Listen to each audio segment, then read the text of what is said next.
Shoot it down. I don't care who's flying it. Victor Hale didn't wait for confirmation.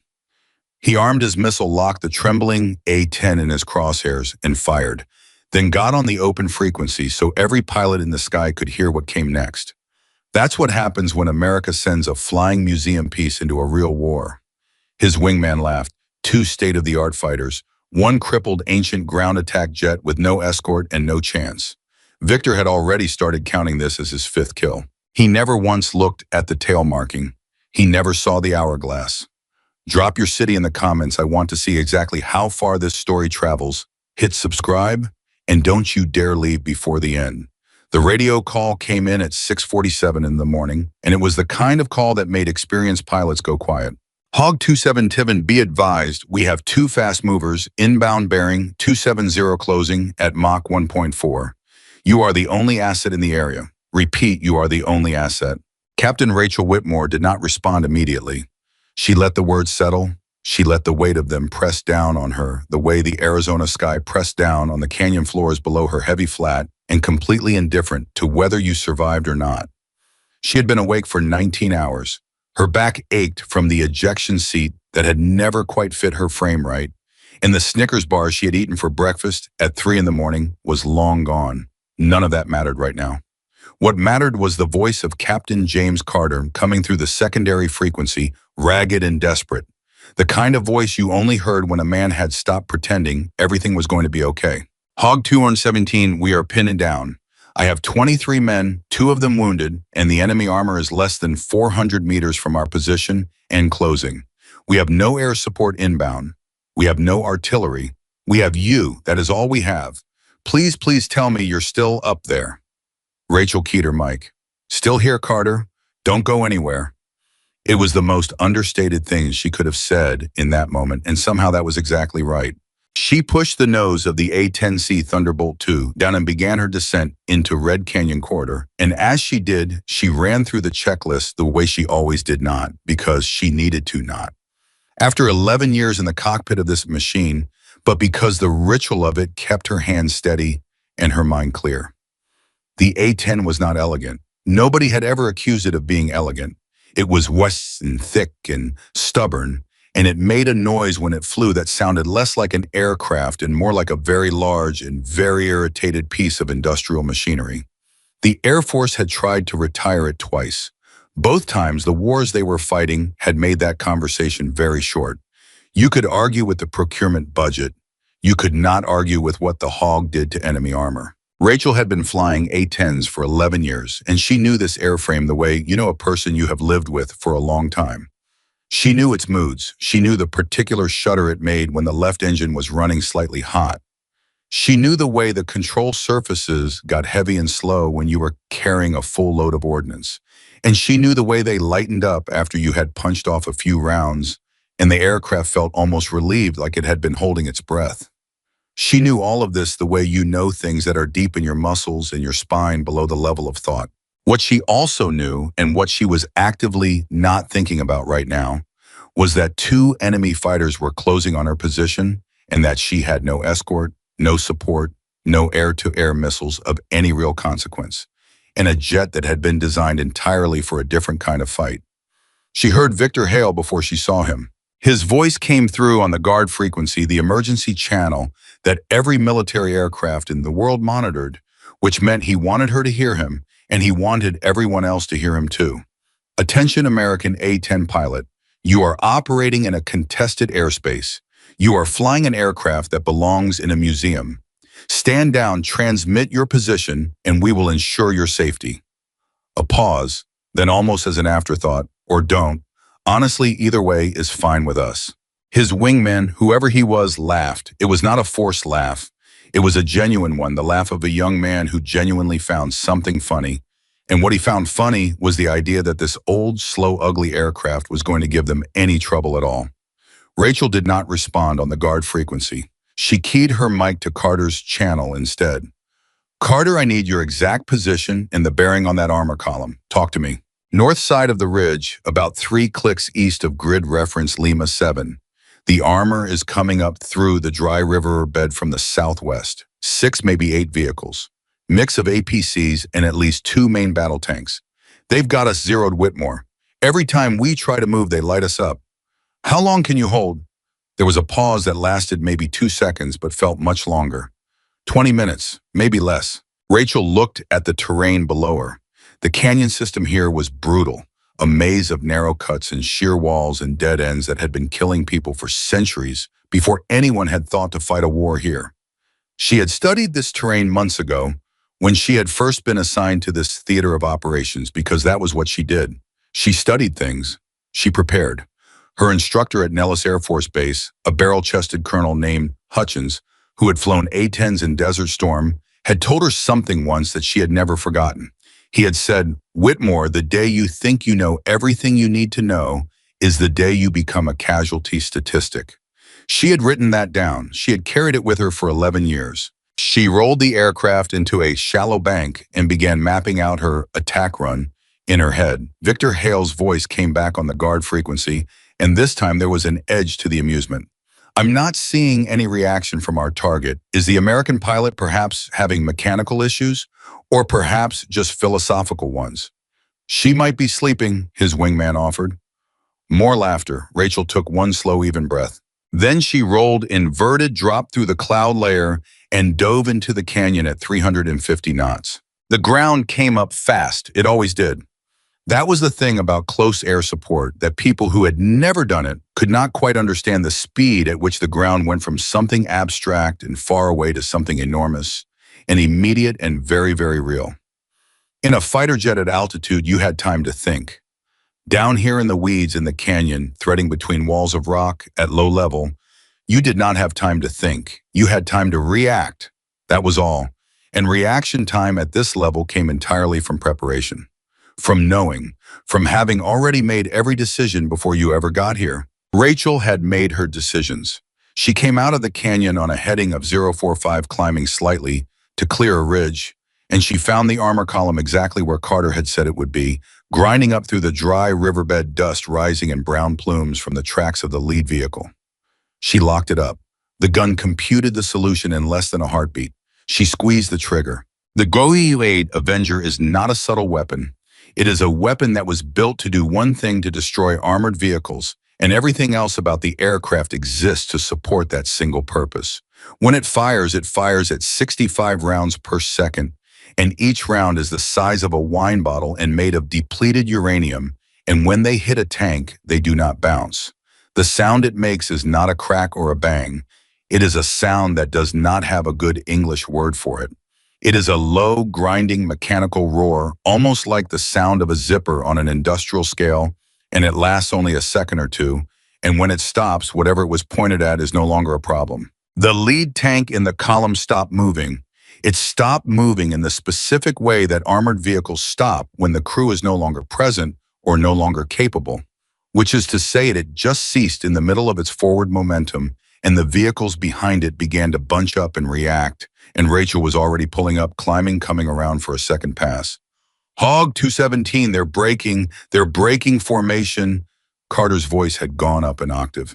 "Keep going, keep going." She kept going. Second pass, third. On the fourth pass, the anti-aircraft gun that had been concealed in the rocks on the north bank of the riverbed opened up on her, and she felt the rounds walk up the underside of the aircraft, felt the impacts through the airframe, the way you feel vibrations in the steering wheel of a car on a rough road. And she was not scared exactly, but she was paying very close attention. The A-10's titanium bathtub, the armored shell that surrounded the cockpit, had taken hits before. It was doing its job now. She jinked left, broke off, climbed away, and started working out how to kill the anti-aircraft position without getting killed herself. Victor Hale had watched all of this from 8,000 feet above. His voice, when it came again, was different. The laughter was still there technically, but it was thinner now, more careful. "She's good," he said, and he was not talking to Rachel. He was talking to his wingman. "She's actually quite good." "She got lucky," his wingman said. "She's had a lot of luck," Victor said slowly. They were watching her work. He could see the aircraft taking hits and continuing to fly, continuing to attack. And something in the back of his mind was beginning to ask a question that his ego was not yet ready to let him answer. He pushed the question back down. He checked his radar. His missile solution was coming together.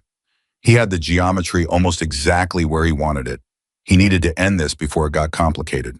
But then something happened that made the question in the back of his mind much louder.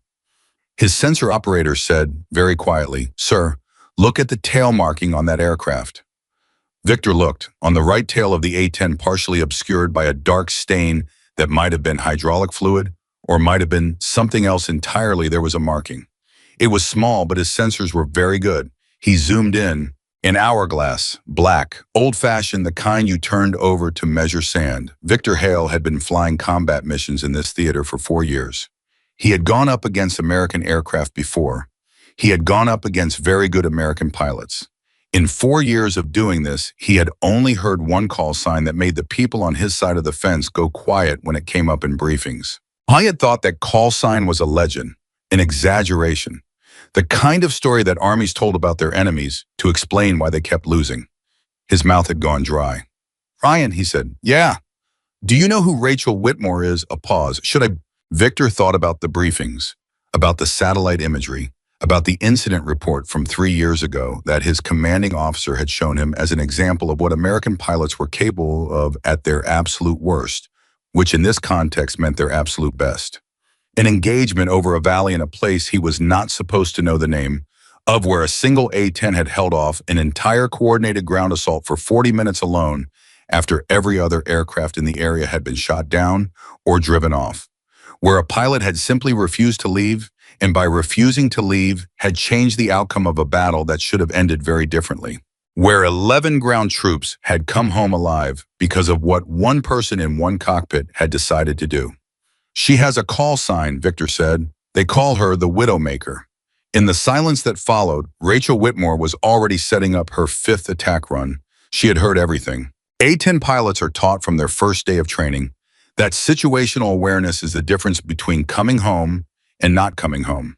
Situational awareness means knowing where you are, knowing where the threat is, knowing what the threat is capable of, and knowing what you can do about it. But Rachel had extended that concept a long time ago. Situational awareness for her included understanding the psychology of the people who were trying to kill her, what they believed, what they assumed, what they feared. And right now, listening to Victor Hale's voice on the guard frequency, she understood that the balance in this fight had just shifted in a very specific way. I knew who she was. That meant he was afraid, and afraid people make mistakes. She keyed her mic to Carter's channel. "Carter, how are you doing down there?" "We're up. We're alive. You killed 4 of those vehicles. The other 4 are pulling back. I don't know whether to cry or buy you a drink." "Save it," she said. "I've got 2 fast movers above me, and I'm going to be unavailable for a few minutes." A pause. "Whitmore, don't deshamaya." "Carter." Her voice was calm. It was the voice of someone who had made a decision and was at peace with it. "Get your men to better cover. Get them low, and keep this channel clear. I'll be back." She clicked off before he could answer.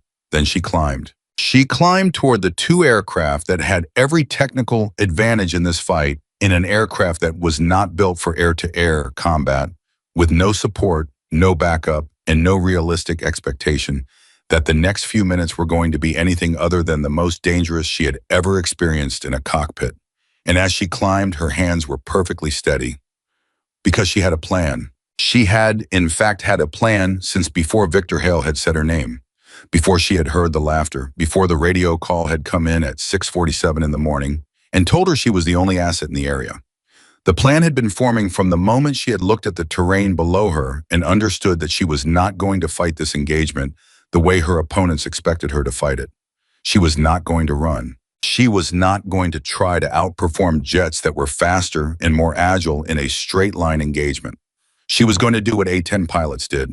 She was going to use the terrain. She was going to use the fact that this was her kind of fight and not theirs.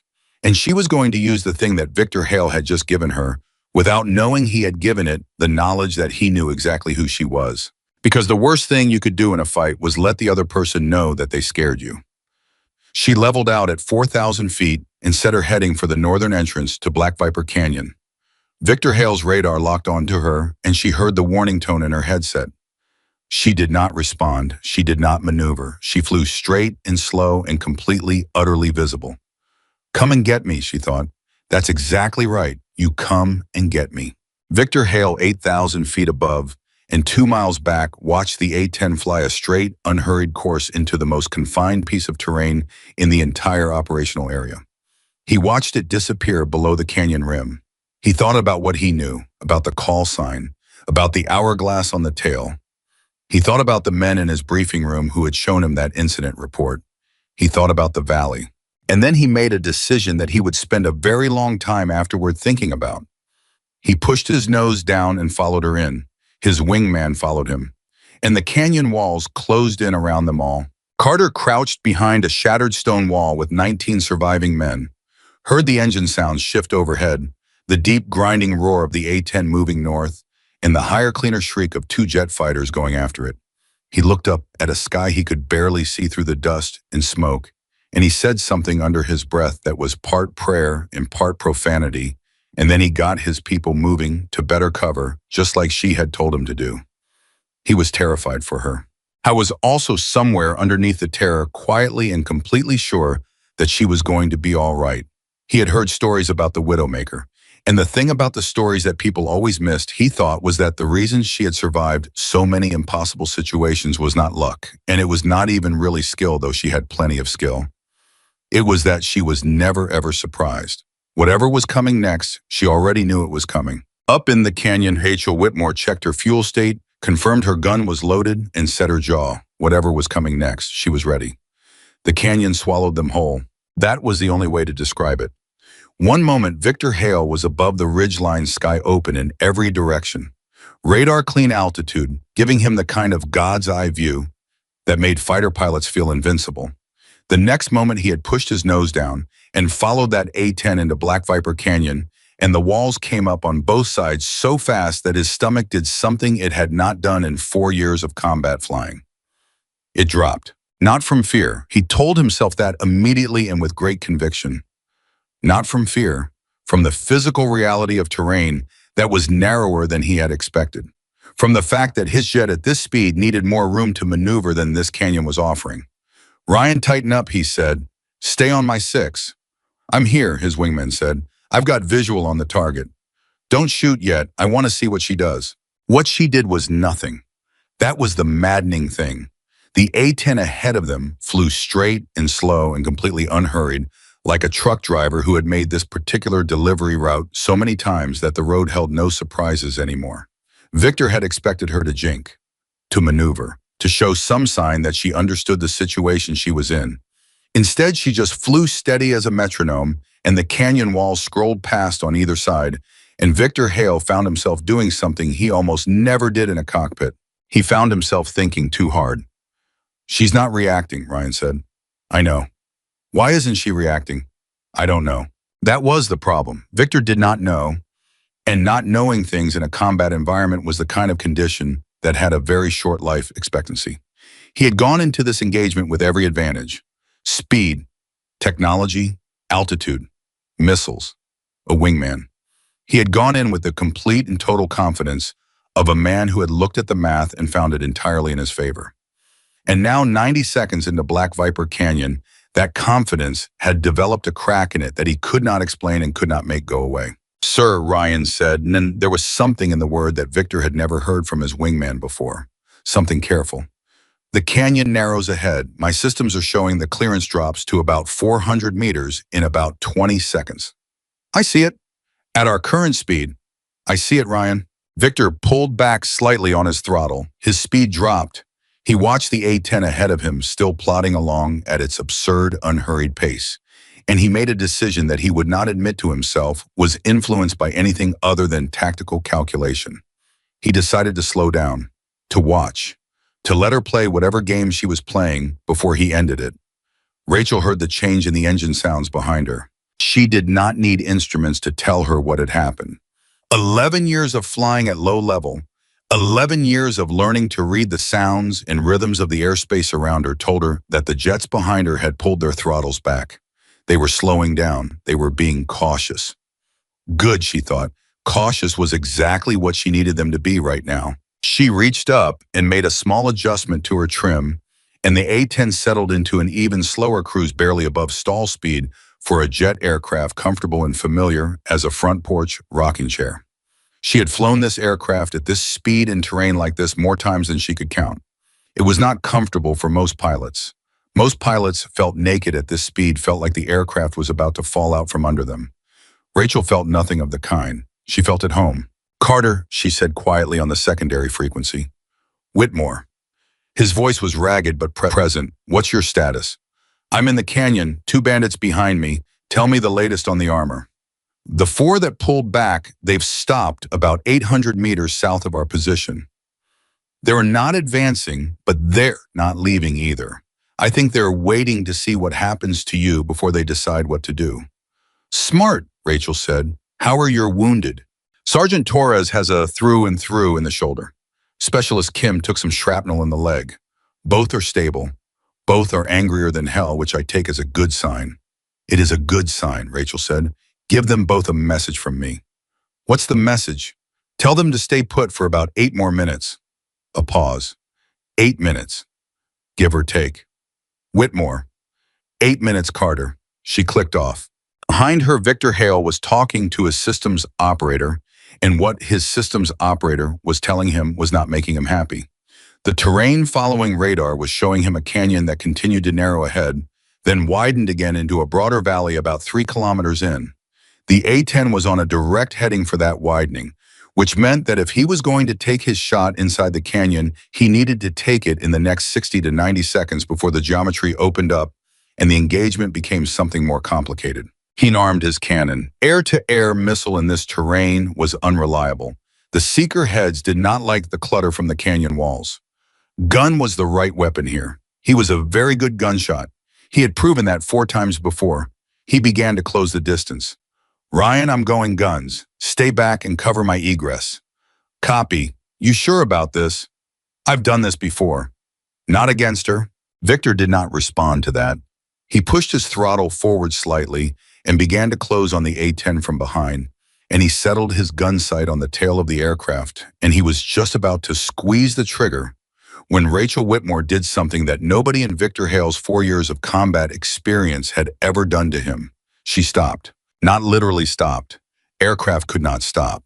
But she pulled her throttle back to idle and deployed her speed brakes simultaneously, and the A-10's forward speed dropped so suddenly and so dramatically that Victor Hale, closing from behind at a speed that had seemed perfectly reasonable 3 seconds ago, was suddenly faced with the reality that he was about to fly directly through the airspace that the A-10 currently occupied. He reacted on instinct. He yanked his stick right and pulled up hard, and his jet screamed past the A-10 with what felt like inches to spare the G-force, slamming him down into his seat, his vision graying at the edges, the canyon wall filling his windscreen for one terrible moment before he was through and climbing and gasping, and his hands were shaking in a way that he would deny to his dying day. "What just happened?" Ryan's voice was high and tight. Victor could not answer for a moment. He was busy flying. He was busy not being dead. When he had enough altitude and enough separation to breathe, he said, "She braked. She dropped speed." "How fast?" "Fast enough." He checked his systems. No damage. He was clean. He had made it through. He took one breath, then another. His hands stopped shaking. He got himself back under control, the way trained pilots did, by going through the checklist, by focusing on the instrument scan, by putting the emotion in a box and closing the lid on it. Then he looked at his radar. The A-10 had turned. It had not fled. It had not continued toward the valley exit. It had turned right there inside the canyon where the walls were close enough that the maneuver should not have been possible, and it was now pointed directly at him. Ryan's voice came through, and this time the careful quality was gone, entirely replaced by something more urgent. "Sir, she's turned on us. She's pointing at us. Her gun, I see it. She's going to shoot. She can't hit us at this angle where..." The GAU-8 fired. Victor had heard recordings of the GAU-8 Avenger. He had been briefed on it. He knew the technical specifications: 30mm rounds, 65 per second, depleted uranium penetrators, effective range against aerial targets, much shorter than against ground targets, accuracy degraded in air-to-air configuration. He knew all of this in the part of his brain that processed information. In the part of his brain that was currently flying an aircraft through a narrow canyon with a stream of 30mm rounds coming in his direction, the technical specifications were not particularly comforting. He broke hard left. The rounds went past him. He felt them go past more than he saw them felt the pressure wave, the concussion, the absolute physical reality of that much metal moving that fast through air that close to his aircraft. His jet rocked. One round clipped his right wingtip, and he heard it as a sound like someone hitting the fuselage with a very large hammer, a single deep clang that resonated through the airframe and told him without any ambiguity whatsoever that he had just been hit. Ryan, I'm hit. Right wing, assessing. I see it. You're streaming something I can't tell if it's fuel or hydraulic. Victor pulled his control surfaces through their full range of motion. Everything responded, sluggish on the right, but responding. I've got control. It's minor. He paused. It's minor, he said again, and this time he was not sure who he was trying to convince. Sir, Ryan's voice had gone completely flat, which in Victor's experience with his wingman meant that Ryan was frightened and was working very hard not to show it. She just shot at us, in a canyon, with her cannon, while we were behind her. I'm aware. That's not a normal thing that pilots do. I know. She turned inside the canyon, Victor. That aircraft is not supposed to be able to... Ryan, Victor's voice came out harder than he intended. I need you to stop telling me what the aircraft is not supposed to be able to do and start thinking about what we do next. Can you do that? A beat of silence. Yeah, I can do that. Good. Where is she now? She's climbing out of the canyon, north side. She's heading for the valley. Victor checked his fuel, checked his systems. The hit on his wingtip had cost him some aerodynamic efficiency, and he was burning slightly heavier than normal. But his weapons were intact, his engine was clean, and he still had everything he needed to finish this engagement. The fact that she had managed to get a hit on him was disturbing in a way that he was not going to examine too closely right now. It meant she was better than he had expected. It did not mean she had won. She's going for open terrain, he said. She thinks she can draw us out of the canyon where she has more room. Maybe she just wants to run. She's not running, Victor said. He heard the certainty in his own voice and almost surprised himself with it. She hasn't run once in this entire engagement. Every move she's made has been deliberate. She's not running now. Then what is she doing? Victor thought about it for 2 seconds, which was 1 second longer than he normally allowed himself to think about anything in a combat situation. She's resetting, he said finally. She got us into the canyon because that was her ground. That was where she had the advantage. Now we know that, so the canyon doesn't work anymore. She's resetting to a new problem. What new problem? I don't know yet, Victor said. That's what worries me.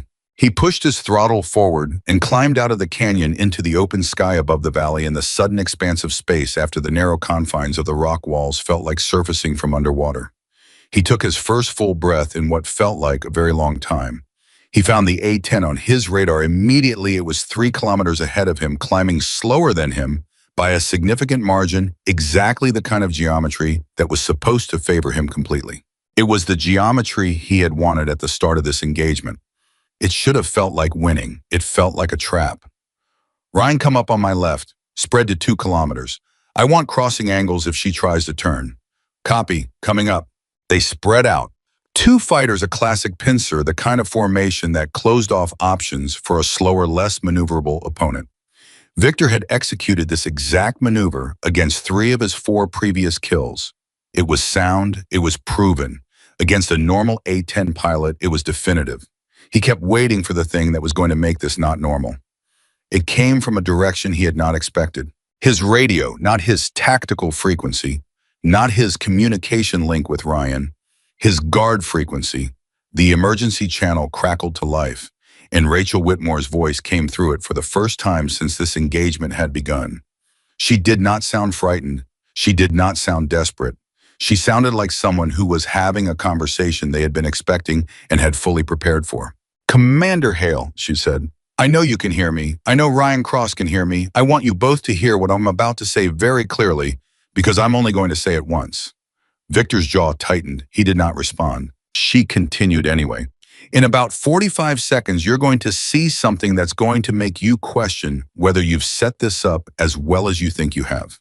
When that happens, I need you to make a decision fast because slow decisions in the next 2 minutes are going to cost one of you everything. I'm giving you this information because I want a clean fight, not because I think you can use it against me. Ryan's voice came through on their private channel low and tight. Is she seriously giving us a warning right now? Is that what's happening? She's playing a psychological game, Victor said. He said it firmly. He said it with complete confidence. He also immediately began scanning his radar for anything he might have missed in the 45 seconds she had given them, and he could not find anything, and that made the confidence feel slightly hollow. 40 seconds, Rachel said on the guard frequency almost pleasantly.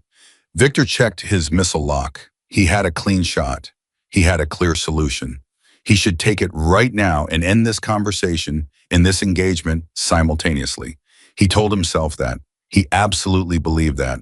He did not fire. He did not fire because something in the back of his mind, the part that had survived 4 years of combat by listening to things that logic could not always explain, was telling him that the shot was too clean, that the geometry was too perfect, that a pilot who had spent the last 12 minutes making nothing but correct decisions had suddenly decided to fly straight and slow directly in front of him for no reason he could identify. 30 seconds, Rachel said. Victor, Ryan said, take the shot. Not yet. She's right there. She's not maneuvering. Victor, what are you waiting for? Something's wrong. Nothing is wrong. She's right. Ryan, something is wrong. I can feel it. Silence on the private channel. Victor continued his scan. Radar clean. Visual horizon clear. Systems nominal. Nothing wrong. Nothing wrong anywhere except in the instinct of a man who had been in enough fights to know that when everything looked perfect, something was usually about to be very bad. 20 seconds, Rachel said, and then Victor Hale looked down. Not at his instruments. Down.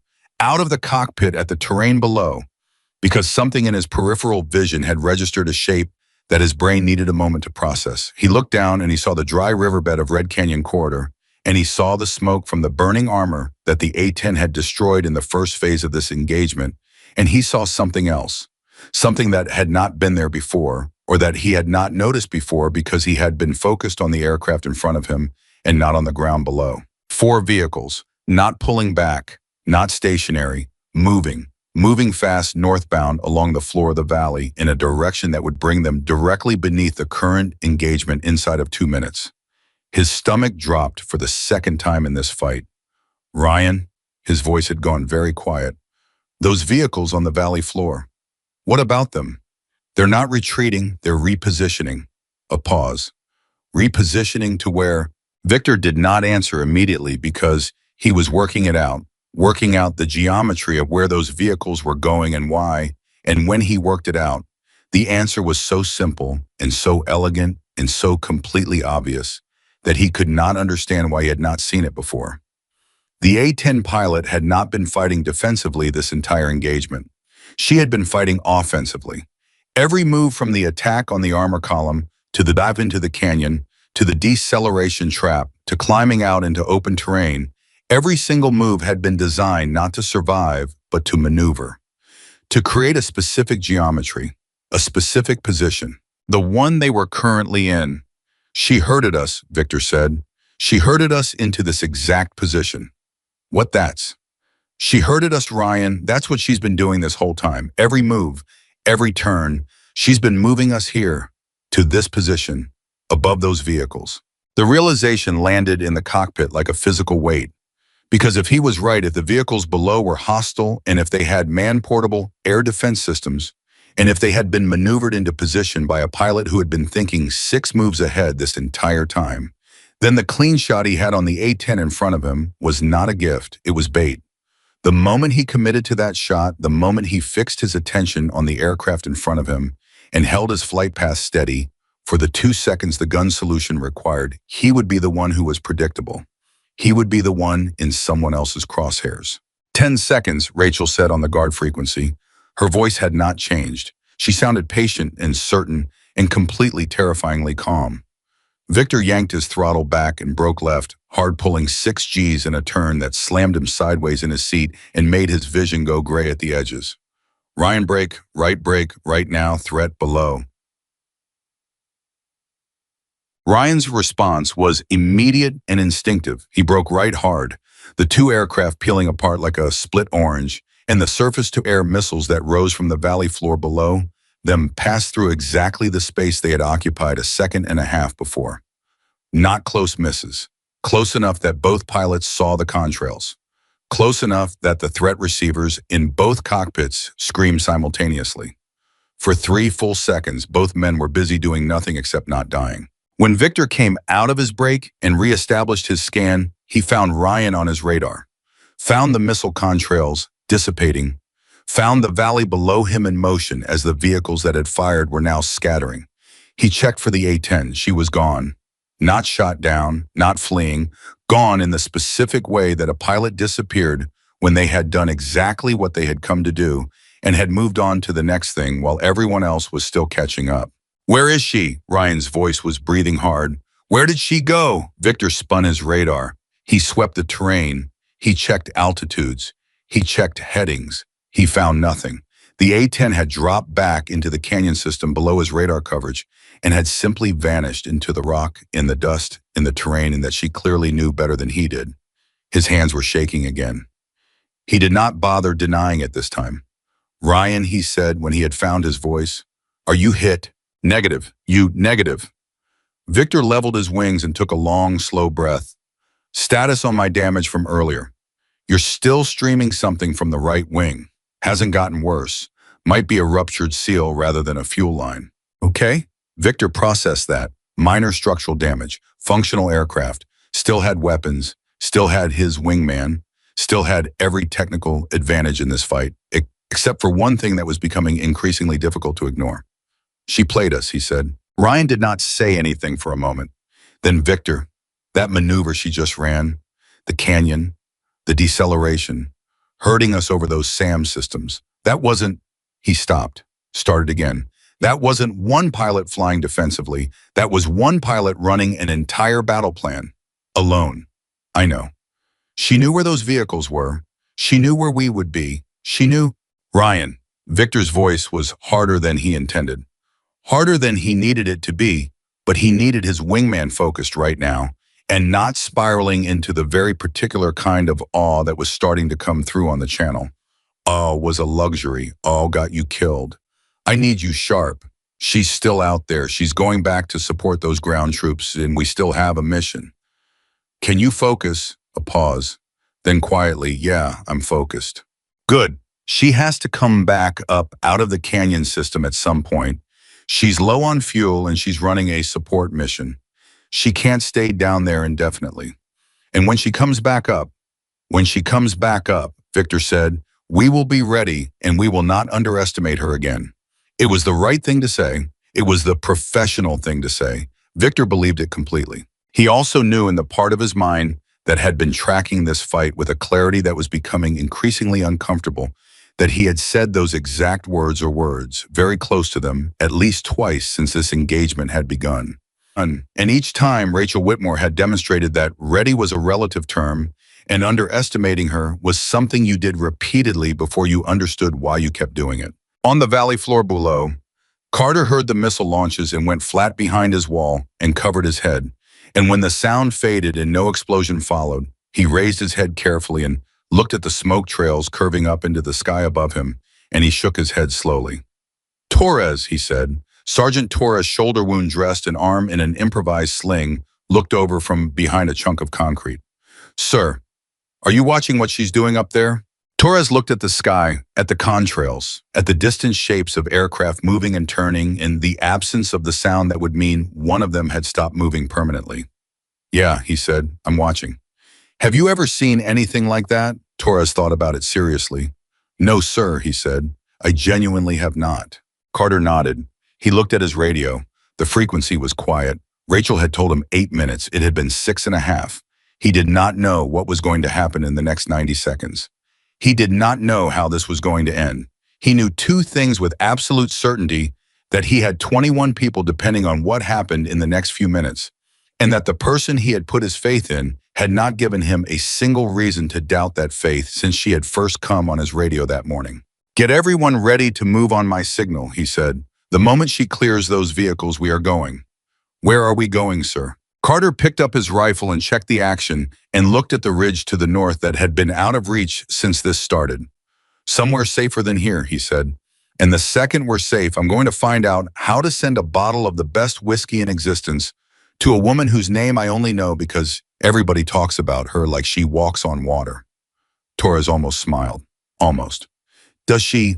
Carter looked at the sky again, at the trails of the missiles that had been aimed at two of the best-equipped fighter jets money could buy, fired from vehicles that a single A-10 pilot had maneuvered into exactly the right position while simultaneously surviving a low-level canyon engagement and maintaining contact with his ground team, and executing a battle plan that a full squadron commander would have been proud to design. I think, Carter said carefully, that she does something considerably more impressive than that. 3 kilometers away inside the canyon, below the radar coverage of 2 enemy fighters, Rachel Whitmore was already running her next attack approach. Her fuel state was lower than she liked. Her hands ached from the sustained physical effort of manual control inputs at low level. The aircraft had taken some hits that she would need to account for. None of that was news. None of that was surprising. All of it was within the range of what she had planned for. What she had not planned for exactly was the feeling that came over her in the 2 seconds of quiet she had now threading between canyon walls and the specific calm that existed between moments of acute danger. It was not relief. It was not satisfaction. It was something more focused than either of those things. It was the feeling of a fight that was not over, of a problem that still had pieces that needed solving, of an opponent who was good enough that she could not afford the luxury of thinking about anything other than the next decision and the one after that. Victor Hale was good. She had known that going in the same way she knew most things going in, which was because she had done her homework and because she paid attention to the people who were trying to kill her with the same serious and professional attention she would give to anything else that mattered. He was good and he was experienced, and he had recovered from the canyon faster than she had expected, which told her that his instincts were better than his initial arrogance had suggested. That made him more dangerous. It also, in a very specific way that she would not have been able to explain to most people, made this more interesting. She checked her gun. She had ammunition remaining. She had one more card to play that Victor Hale had not seen yet and would not be expecting.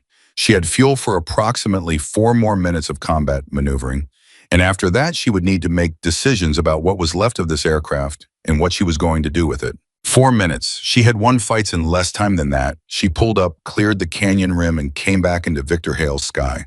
She came up out of the canyon like something that had decided it was done hiding. No warning, no radio call, no telegraphing of intent.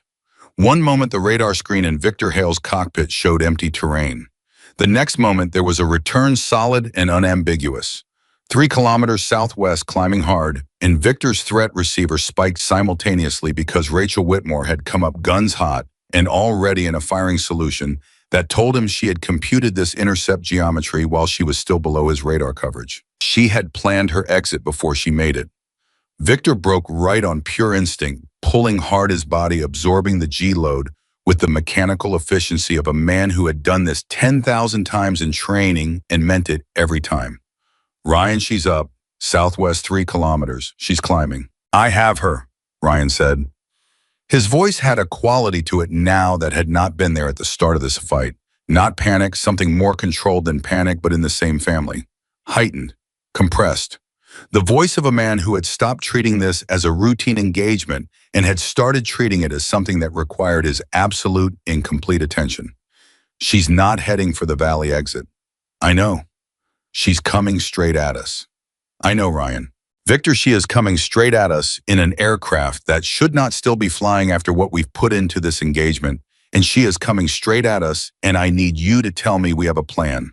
Victor pulled his aircraft through the top of his brake turn and rolled out heading southwest, finding the A-10 on his radar and holding it, watching its track, reading its intentions the way you read an opponent's body language in a fight.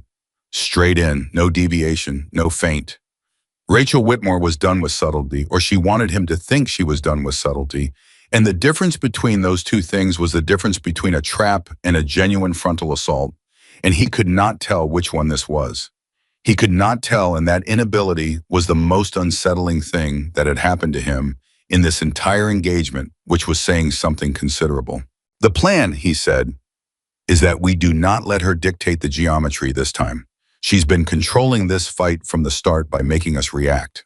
We stop reacting. We set the terms. How about Spread, you go high, I go low, crossing an attack. She cannot gun both of us simultaneously, and she cannot maneuver defensively against two axes at once without giving one of us a clean shot. A beat. That's the same spread we tried before she herded us over those SAMs. This time I know she's going to try to manipulate the geometry. Knowing it changes everything. Ryan did not sound entirely convinced, but he said copy and began his climb, and Victor pushed his nose down to build speed. And for approximately 4 seconds, the engagement had the clean, logical feel of a textbook solution being applied to a well-defined problem. Then Rachel changed her heading. Not dramatically, not a hard break, a gentle, almost casual 30-degree turn to the right that shifted her track from a direct intercept into something that was no longer pointing at Victor and was no longer pointing at Ryan, but was pointing at a piece of sky between them, slightly north at an altitude that was neither high nor low, but exactly in the middle, and Victor felt the wrongness of it before he had processed why it was wrong.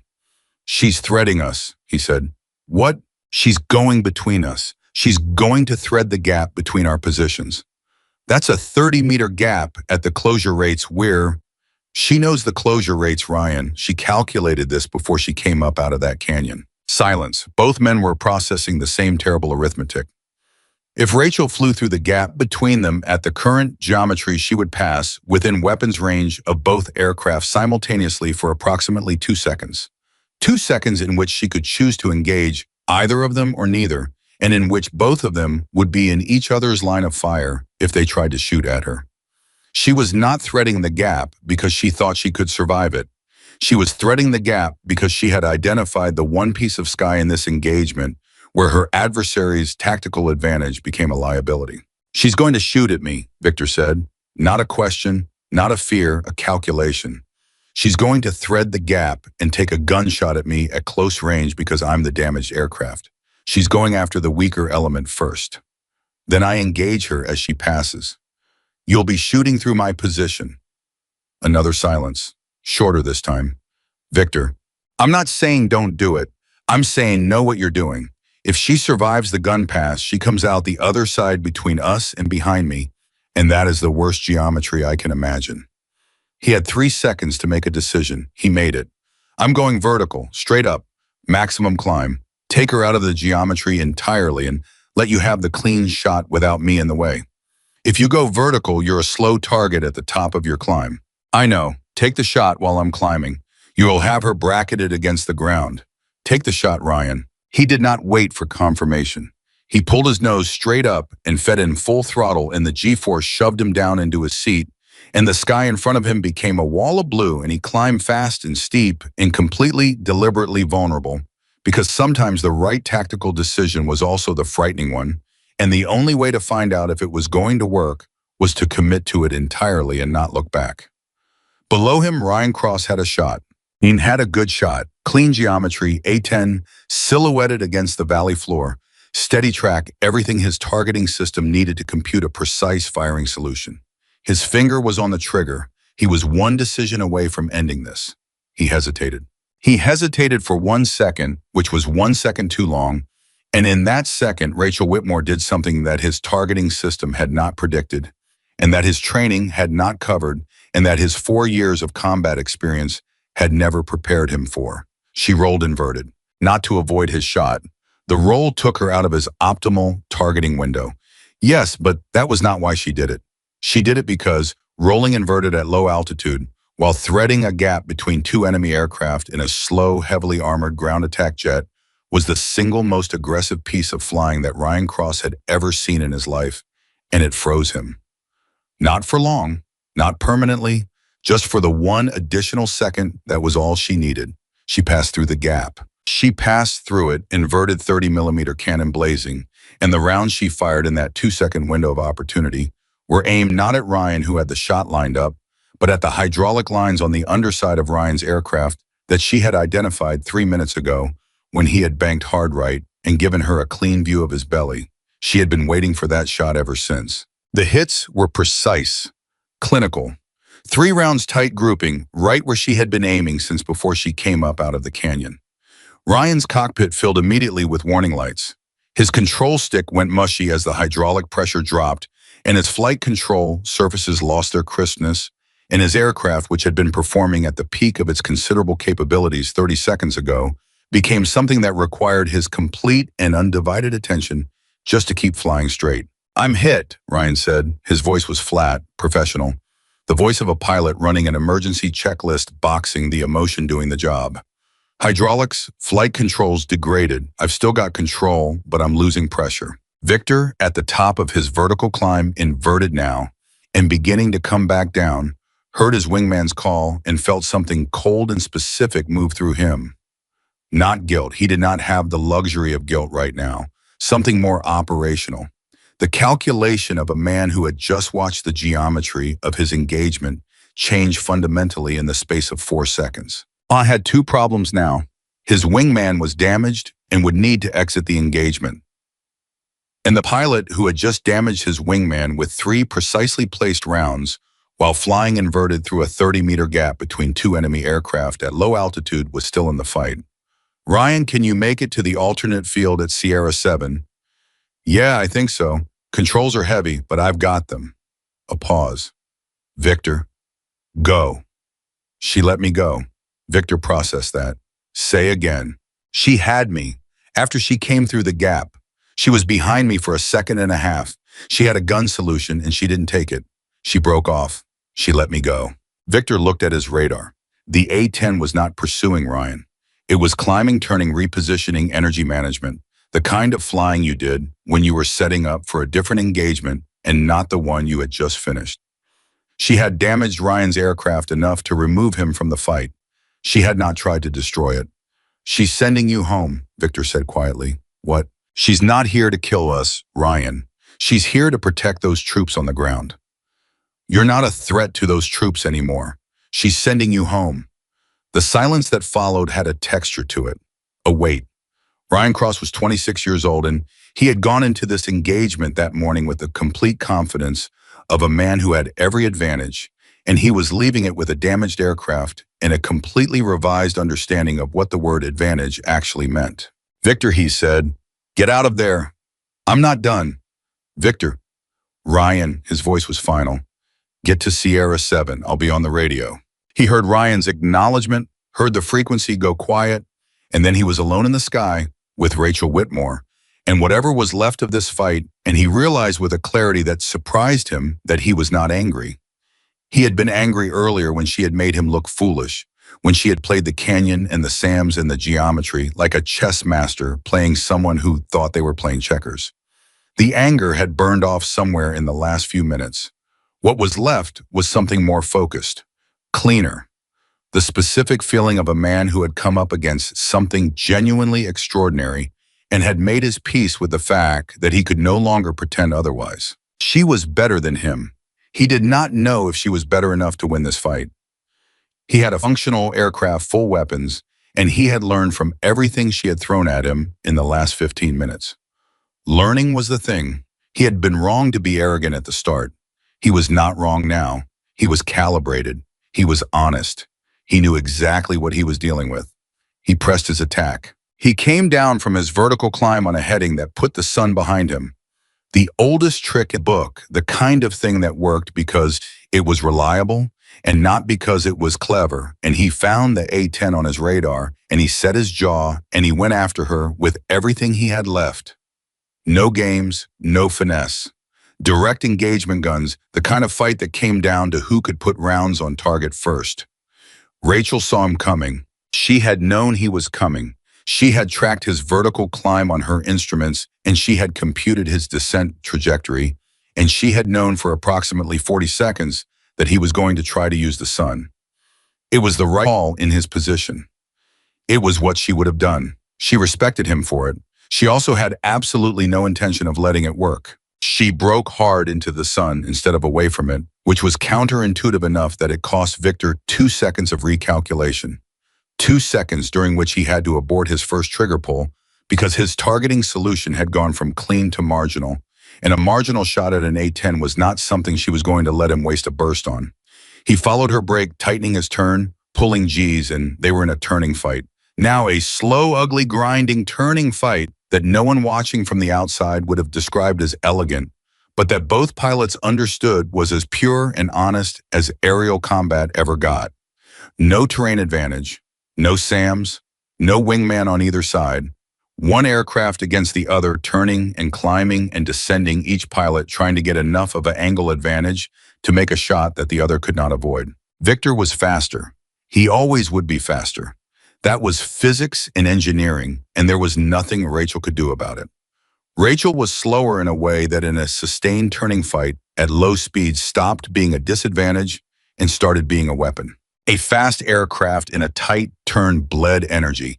It slowed down. It had to, because the physics of turning at high speed cost speed. And if you bled enough speed, you had to either extend and rebuild your energy state, or you ended up slow and vulnerable in the wrong place. Victor knew this. He managed his energy carefully, keeping his turns honest, not bleeding too much, trading altitude for speed when he needed to. He was doing everything right. Rachel was not doing everything right. She was doing something different. She was doing something that looked wrong from the outside, but that she had been setting up for the last 90 seconds with the same patient deliberateness she applied to everything in this fight. She was getting slow, deliberately slow, slower than she needed to be, slower than was tactically advisable, slow enough that Victor's geometry was starting to work for him, and his next turn was going to put him in a position where he had a shot she could not deny. She needed him to take that shot. She needed him committed to that exact position, that exact heading, that exact altitude. Because behind him, below him in the valley, he had stopped paying attention to 40 seconds ago when the turning fight had consumed all of his attention. Something was happening that Rachel had arranged before she ever came up out of the canyon for the second time. Carter's voice came through on her secondary frequency. Quiet, controlled. The voice of a man who had been told exactly what to do and exactly when to do it and had done it. Hog 217, smoke is up. Rachel said copy and rolled the A-10 hard left, not away from Victor, but toward him, cutting inside his turn, in the one move that her slow airspeed had made possible, because the slower you were going, the tighter you could turn, and she was going very slow indeed, and the move took her inside his radius, and suddenly she was not behind him, and not in front of him, but alongside him, right there, close enough that Victor Hale could see the hourglass on her tail with his naked eye. And she was not pointing at him. She was pointing at the ground. Victor had 1 second to understand what the smoke marker on the valley floor meant. 1 second to process the fact that Carter's ground team had just marked a target for her, a target she had been communicating about on a frequency. He was not monitoring a target she had been working toward this entire fight. 1 second to realize that the turning fight had not been about him at all. It had been about buying Carter's team the time and the position they needed to mark that target. Everything she had done since she came up out of the canyon for the second time had been about those troops on the ground. Everything. She had never stopped thinking about them. The GAU-8 fired one long definitive burst in the anti-aircraft vehicle that had been concealed in the tree line at the north end of the valley, the one that Carter's scouts had located 40 seconds ago and marked with smoke, came apart in a way that was final and complete and removed from the engagement permanently. Carter's radio exploded, not in distress, in relief. He had voices talking over each other, his sergeants, his specialists, people who had been pinned and frightened and exhausted, and were now suddenly alive in a way that the last several hours had made feel genuinely uncertain. Clear north side is clear, Whitmore. The north side is clear. Copy that, Carter. Her voice was even. Get your now, don't stop. We're moving, Whitmore. Move first, talk later. Victor Hale had watched the gun burst from 60 meters away. He had felt the pressure wave. He had seen what the GAU-8 did to the concealed vehicle, and he had understood in that moment with absolute finality that the turning fight he thought he had been winning for the last 90 seconds had not been a fight at all. It had been a performance designed to keep his attention exactly where she needed it, away from the valley floor, while she set up a ground attack that she had been planning since before she came up out of the canyon. He had been a distraction. He, Victor Hale, with his superior aircraft and his missiles and his 4 years of combat experience, had been used as a distraction by a pilot in an older aircraft who had been simultaneously conducting a ground support mission while fighting him, and she had done both things at once, and she had done them both well. He pulled his nose up. He disengaged. He climbed away from the valley, and he did not immediately re-engage. And the reason he did not immediately re-engage was not cowardice and not tactical calculation. It was something that him a moment to identify because it was unfamiliar. It was awe, pure, uncomplicated, professionally honest awe for what he had just watched one person do inside of 15 minutes alone in an aircraft that was older than most of the pilots flying it. He got on his private channel and called Ryan. Ryan, you make the field. Turning final now, I've got the runway. Victor, what happened? She killed the AA vehicle that's been covering the North Valley approach. Carter's troops are moving. A pause. Did you get her? Victor looked at his radar. The A-10 was climbing slowly heavily in the direction of the valley exit, and its transponder was squawking normally, and it was flying in the specific way that aircraft flew when they were done with the immediate emergency and were calculating whether they had enough fuel and structural integrity to make it home. It was flying like something that had taken a lot of punishment and was not sure yet whether that punishment was going to be the last thing it took. But it was flying. No, Victor said, I didn't get her. So what do we do now? Victor watched the A-10's radar return, moving slowly northeast, moving toward friendly lines, moving towards the base it had come from that morning, towards the debrief and the maintenance crew and whatever happened after you had done what Rachel Whitmore had done today.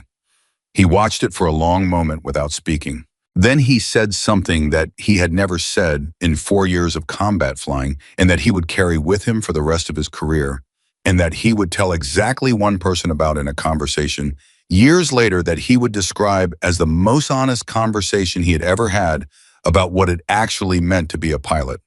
We let her go, he said. Ryan did not respond for a moment. When he did, his voice was very quiet. Yeah, he said. Okay. Victor watched the radar return until it crossed the ridgeline and disappeared from his coverage. He checked his fuel. He checked his systems. He set a heading for his own base and began his climb. And as he climbed, he ran through the engagement in his head with a systematic, unflinching honesty. That was the only way to learn anything worth knowing from a fight. She had won, not because her aircraft was better, not because she had gotten lucky. She had won because she had walked into this fight with a complete picture of the battlefield, the terrain, the enemy, the ground troops. She was protecting the psychological state of her opponents, the timing, the geometry. And she had managed all of those variables simultaneously in real time, while also flying her aircraft to the limits of its performance envelope. She had won because she was not just a better pilot than him. She was a better commander than him. She had run a battle, not just a dogfight. And she had let Ryan go. That was the thing he kept coming back to. She had had his wingman cold, had had a gun solution that Ryan himself had acknowledged was clean, and she had made a choice. A deliberate, conscious choice to remove Ryan from the fight without destroying him. She had made that choice in the middle of an engagement that was demanding everything she had, and she had made it cleanly and without apparent hesitation. He thought about why. I thought about it for the 20 minutes it took him to climb to cruise altitude and set his course, and by the time he leveled off, he thought he understood it. She had not spared Ryan because she was soft. She had not spared Ryan because she lacked the ability to kill him. She had spared Ryan because killing him served no purpose that could not be served by sending him home damaged, and because the people she was protecting on the ground did not need Ryan Cross to be dead. They needed the anti-aircraft vehicle to be dead. They needed the armor column to be broken. They needed the North Valley approach to be clear so they could move. Everything she had done had been about those outcomes. Only those outcomes. She had not been fighting Victor Hale. She had been fighting for James Carter and 22 other people in a valley who needed to come home. That was the difference. That was the thing he had missed at the start of this, when he had laughed on the open frequency and made his joke about flying museums, when he had looked at the radar return of that slow old aircraft and seen a target instead of an opponent. He had been fighting a duel. She had been fighting a war, and there was the difference between those two things that he had not understood until now. He keyed his radio, not to Ryan, not to his base. He switched to the guard frequency, the same emergency channel she had used to talk to him earlier, and he held the transmit button down for a moment without speaking. He was not entirely sure what he wanted to say. He was not entirely sure it was appropriate to say anything, but there was something in him that needed to acknowledge what had happened today in some form that was more honest than just flying home in silence. Widowmaker, he said, static. He did not expect an answer. She was probably too far away, probably on a different frequency, probably managing an aircraft that needed a lot of management right now. He released the button. Then faint and clear and entirely matter-of-fact, her voice came back. Hale. Just the word. Just his name. He almost smiled. Good fight, he said. A pause. Long enough that he thought maybe she was done. That one word was all he was going to get. Then get Ryan to a doctor. That hydraulic line is going to cost him some range of motion if he doesn't get the shoulder looked at. He was favoring his left on every hard pull. Victor blinked. You could see that? I can see a lot of things from 60 meters. Another pause. Your wingtip seal. If it is a seal and not a fuel line, you'll know by the time you hit cruise altitude. If it's still streaming at 30,000 feet, land at the nearest available strip and don't push it. He checked his wingtip. Stop streaming at 28,000 feet. She had been right. He sat with that for a moment. Then he said, Why are you telling me this? Her answer came back immediately without hesitation, as if she had already known he was going to ask. Because you're going home too, she said, and so is Ryan, and those are the right outcomes. The frequency went quiet.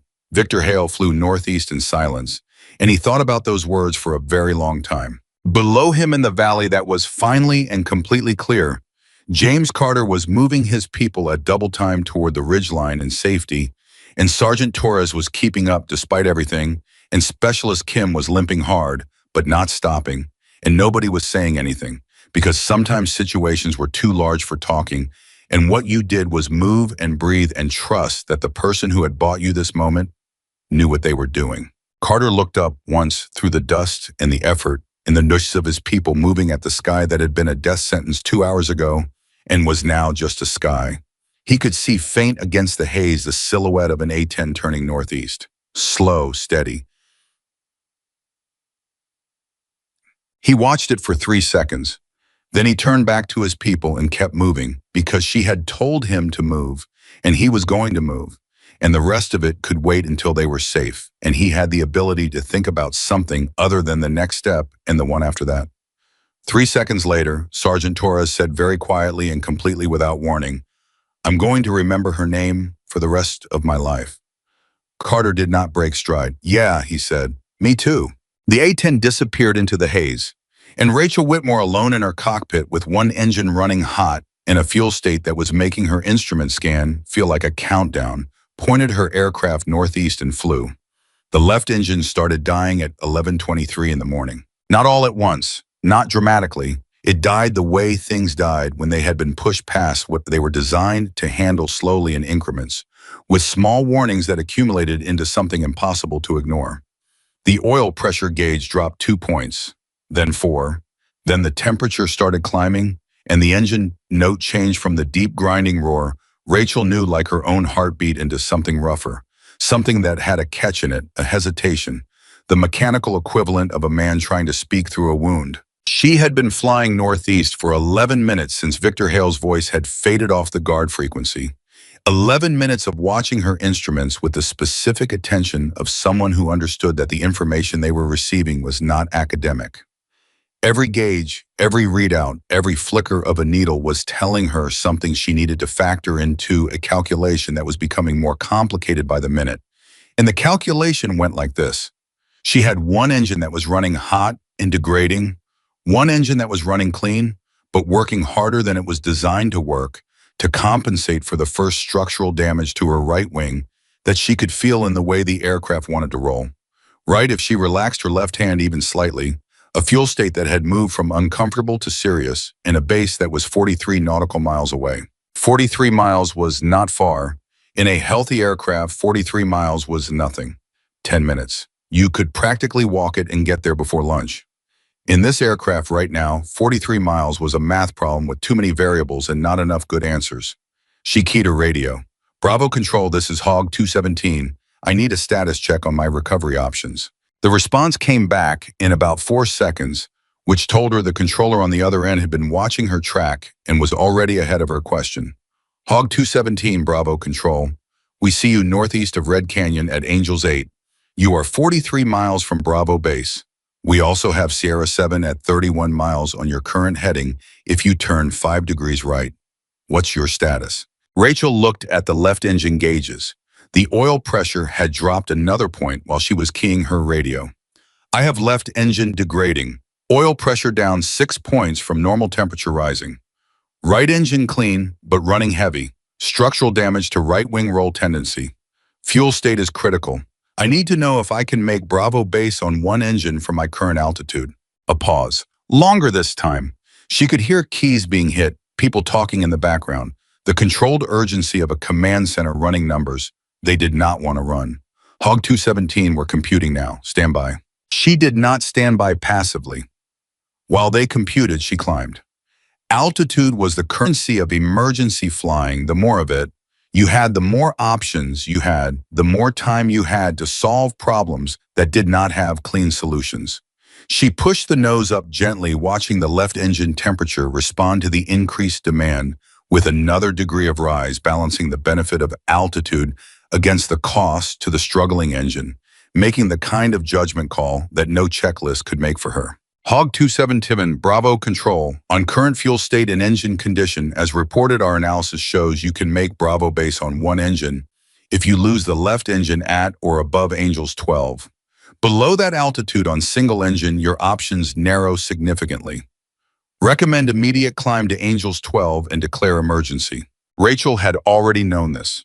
The math was not complicated if you had spent 11 years flying this machine in conditions that were worse than they were supposed to be. What she needed from Bravo Control was not the analysis.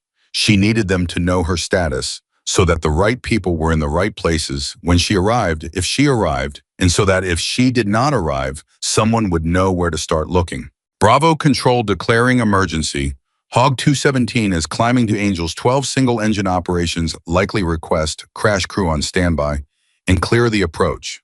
Copy Hog 217. Crash crew is rolling. Approach is being cleared. You are priority traffic. Do you need a tanker? She checked her fuel one more time. The answer to that question was yes, she needed a tanker. And the answer was also that by the time a tanker could reach her position, her fuel situation would be resolved one way or the other, and the tanker would either be irrelevant or be circling wreckage. Negative on the tanker. I'll work with what I have. Copy. Hog 217, be advised we have Colonel Hutchins at Bravo Base and he is on this frequency. Rachel's mouth twitched. Of course he was. Colonel Hutchins, her first instructor, the barrel-chested Desert Storm veteran, who had told her she would become a casualty statistic the day she stopped learning. He was 61 years old and he had been at Bravo Base for 3 days on a logistics review, and she had seen him at breakfast, and he had told her in the specific way he had of saying things that were both casual and serious at the same time to be careful out there because the weather was getting complicated. She had told him she was always careful. He had looked at her over his coffee cup with an expression that suggested he knew better. His voice came on the frequency now, and it was the voice she had heard in more briefing rooms and cockpits in debriefs than she could count, steady and direct, and without any of the careful professional distance that controllers maintained, because professional distance was a thing Hutchins had stopped needing a long time ago. Whitmore. Colonel, talk to me about the left engine. Oil pressure is down 8 points now. Temperature is 212. It's going to seize or it's going to catch fire, and I give it about 4 minutes before I find out which one. Shut it down now. I need the altitude first. How much more altitude? 2,000 feet. How long to climb 2,000 feet at your current rate? She checked. About 90 seconds. Whitmore. A beat. The beat of a man choosing his words with the care of someone who had earned the right to say hard things directly. Shut it down now. You have enough altitude if you set up a good glide. Don't wait for the fire. She looked at the temperature gauge. It climbed another degree while she was looking at it. Hutchins was right. He was usually right, which was the thing about him that had been the most instructive and occasionally the most infuriating aspect of learning to fly from someone who had forgotten more about it than most people ever knew. She reached up and shut down the left engine. The aircraft changed immediately. It always did. You could know intellectually that shutting down one engine in a twin-engine aircraft would change the feel of it, could know all the numbers and the calculations in the asymmetric thrust compensation that the checklist called for, And still the moment it happened was always a surprise, not a shock, a surprise. The way you could know a wave was coming and still feel it when it hit. The aircraft Yoed left harder than she expected, and she put in right rudder and caught it, and the airframe shuddered once as the dead engine's propeller stopped windmilling and locked into the feathered position, and then it was quiet on that side. Not silent, the right engine was louder in compensation, working hard, and the airframe was talking to her in the way damaged airframes talked, little vibrations and sounds that were not on any checklist, but that she had learned to read like a language. Left engine shut down, she reported. Single engine ops, I have the aircraft. Copy, Hutchins said. Fuel state. 15 minutes at current consumption. Maybe 20 if I lean it out. 31 miles to Sierra 7 at your current airspeed. You will be inside by 2 minutes. I'd rather make Bravo base. Whitmore, Colonel, I can make Bravo base. A pause that lasted exactly as long as it needed to and not a moment more. Your aircraft, Hutchins said. Your call. That was the thing about him. He argued until the point of decision, and at the point of decision, he stepped back and let you fly. Because he understood that the person in the cockpit had information that nobody on the ground could have, and that ultimately this was what the training was for. Not to remove judgment, to build it. Rachel set her course for Bravo base and leaned out the fuel mixture and began the very specific and not particularly enjoyable process of coaxing 43 miles out of an aircraft that was badly hurt and running on the aviation equivalent of fumes and stubbornness. At Bravo base, things were moving. The crash crew had been rolling since Bravo Control made the call. 2 trucks positioned at the runway threshold and a third staged at the midpoint. Crew already suited, already briefed, already running through the scenarios that they drilled for and hoped never to use. The flight surgeon, a compact and perpetually serious woman named Major Diana Reyes, was standing at the edge of the ramp with a medical kit in the expression of someone who had done this before and knew that the expression you wore mattered to the people around you, so you kept it calm and professional and saved everything else for after. Hutchins stood at the tower window with a radio in his hand that he was not using. Not because there was nothing to say, because Rachel Whitmore did not need him talking to her right now. She needed him available if she called and quiet if she did not. And the discipline of staying quiet when you wanted very badly to say something was one of the hardest things Hutchins had learned in 40 years of military aviation. He watched her transponder track on the radar display. The tower supervisor had pulled up on a secondary screen. A small symbol moving northeast slowly at Angels 9 and descending now. Fuel forcing her down, range forcing her forward, the 2 pressures working against each other in the way they always did in an emergency, and demanding that the person in the middle hold both of them at once without letting either one win. She'll make it, the tower supervisor said. He was 28 years old and he had said it with the automatic confidence of someone trying to fill the silence.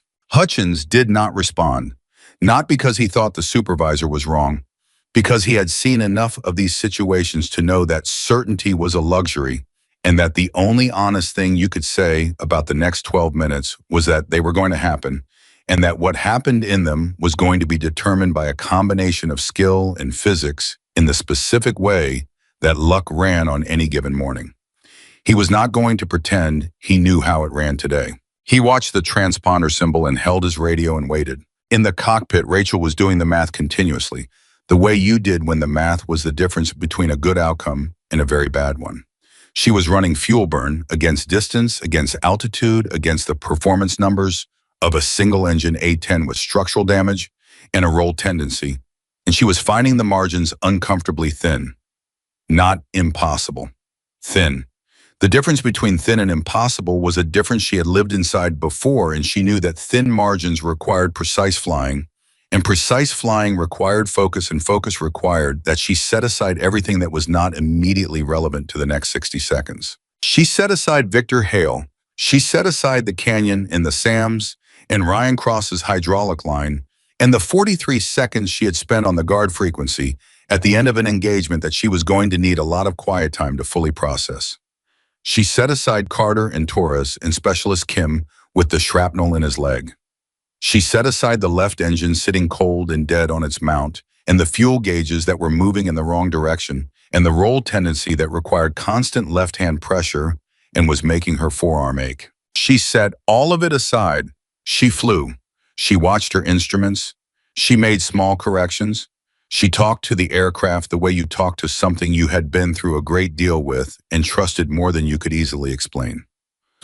22 minutes after shutting down the left engine with fuel gauges showing almost nothing, and the right engine sounding like it was working harder than any engine should reasonably be expected to work. Rachel Whitmore called Bravo Base Approach Control. Bravo Approach, Hog 217, I'm at Angels 318 miles out, single engine, fuel state critical. Request straight in runway 27. Hog 217 Bravo Approach, runway 27 cleared. Winds 260 at 12. You are clear straight in. Crash crew is in position. No other traffic. Copy. Hog 217 is straight in for 27. She started her descent. 12 miles out, the right engine coughed once, just once. A single irregular interruption in the continuous note that resolved immediately back into something normal, or close enough to normal that she could choose to interpret it as normal. And she chose to interpret it as normal because the alternative, that the right engine was also beginning to have problems, that the fuel state had dropped below the level needed for reliable combustion, that she was flying an aircraft that was closer to stopping than she thought, was an interpretation she did not have time to act on differently. She was committed to this approach. She was 12 miles out. She was going to fly it. The cough did not repeat. She breathed. 8 miles out, she had the runway in sight. The threshold markings were clear in the morning light, and she could see the crash trucks at the threshold and the one at midfield, and she could see the small figures of people on the ramp. And she did not let herself focus on any of that because the approach was what mattered, and the approach had her complete attention. She ran her descent calculation.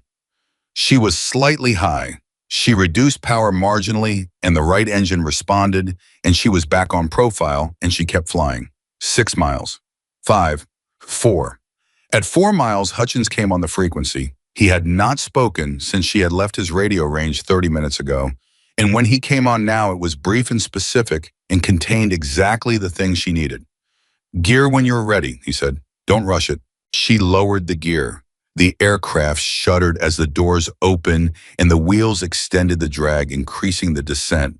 Rate picking up slightly, and she added a touch of power to hold the profile, and the right engine answered, and she was on the numbers, and she was going to make this. 3 miles. 2. The right engine coughed again. Twice this time. 3 times, the fuel flow indicator dropped and then recovered and then dropped again. And she felt a thrust variation through the seat of her flight suit, felt the aircraft trying to sink below her glide path. And she held the power where it was and held the nose attitude and held the approach and told herself 1 more mile, just 1 more mile, and she flew it. The runway threshold passed beneath her at 135 knots. Slightly fast, not a problem, more runway ahead than she needed. And she pulled the throttle to idle, and the right engine went quiet with a relief that felt almost audible, like something that had been holding on as long as it could and had finally been given permission to stop. She held the nose up for 3 seconds, feeling the airspeed bleed, feeling the aircraft settle, and then the mains touched, and she was on the runway and rolling, and she was breathing, and she was alive. The nose wheel came down. She got on the brakes, gentle, not hard, because hard braking on a damaged airframe with a roll tendency was a good way to turn a survivable situation into something else. She let the aircraft slow on its own momentum for the first 1,000 feet, then added brakes progressively, and the A-10 stopped cleanly with runway to spare. She sat in the cockpit for approximately 4 seconds without doing anything. Not from shock, from the specific physical need to let the body catch up to the fact that the immediate crisis was over, and that the next thing on the list was not survival, but the step after survival, which was getting out of the aircraft and letting the people who were running toward her do their jobs. She popped the canopy. The noise of the base hit her immediately. The crash trucks, the radio calls, the sound of boots on pavement, and underneath all of it, the particular silence where the engines had been the absence of sound that was its own kind of presence. She reached up, went through the shutdown checklist by memory. And when everything was secured, she unstrapped herself from the seat that had held her for the last several hours and climbed out onto the boarding ladder that a crew chief was already holding in place. Her legs were steady when she hit the ground. She had always been grateful for that, Some pilots' legs shook after hard flights. Hers never had. She thought it was probably not composure so much as stubbornness, the same stubbornness that had kept her in the cockpit of this specific aircraft through situations that a reasonable person might have used as reasons to pursue a different career. Major Reyes was there immediately, professional and brisk hands already checking for visible injuries, asking the standard questions in the standard order. Rachel answered them. No, she had not lost consciousness. No, she had not sustained any direct hits to her person. Yes, her right shoulder was sore from the sustained left rudder pressure of single-engine flight. No, she did not need to be carried. I need to check your eyes, Reyes said. I can see fine. Captain. Rachel looked at her. Fine, she said. Check my eyes. While Reyes was doing this, Hutchins arrived. He walked up at the measured pace of a man who had decided some time ago that running conveyed a level of alarm that was rarely productive, and he stood at a respectful distance from the medical evaluation, and he looked at his former student with an expression that contained in roughly equal parts relief and assessment, and something that was not pride exactly, but was in the vicinity of it. When Reyes stepped back and made a notation in her clipboard, Hutchins moved forward. He looked at Rachel for a long moment. Then he looked at the aircraft. The A-10 was objectively a mess. The left engine housing had heat damage visible from 30 feet away. The right wing had a structural deformation that the maintenance crew was already circling with clipboards and concerned faces. There were impact marks on the underside that told the story of the anti-aircraft fire she had taken during the armor attack, and there were 2 places on the fuselage where the titanium armor had done exactly what it was designed to do, which was to absorb damage that would have destroyed any other aircraft and keep the pilot alive. Hutchins looked at all of this. He looked at it for a long time without speaking. Then he looked at Rachel. The armor column, he said, destroyed. 4 vehicles confirmed, 2 more mission killed. The ground team. Moving on when I left the area. Carter had a clear route north. The enemy aircraft. Rachel paused, not from uncertainty, from wanting to answer this accurately. 1 damaged and returned to base. 1 disengaged, neither destroyed. Hutchins raised an eyebrow. Your choice or theirs? Mine, she said. He absorbed that, nodded once. AA positions. 1 confirmed destroyed North Valley approach. The one that was holding Carter's rote. Another nod, slower this time. Then Hutchins did something he did very rarely. He put a hand on her shoulder briefly and he squeezed once. And he said something he had not said to a pilot in approximately 7 years. Good work, he said. 2 words. From Hutchins, those 2 words were a speech. Rachel looked at him.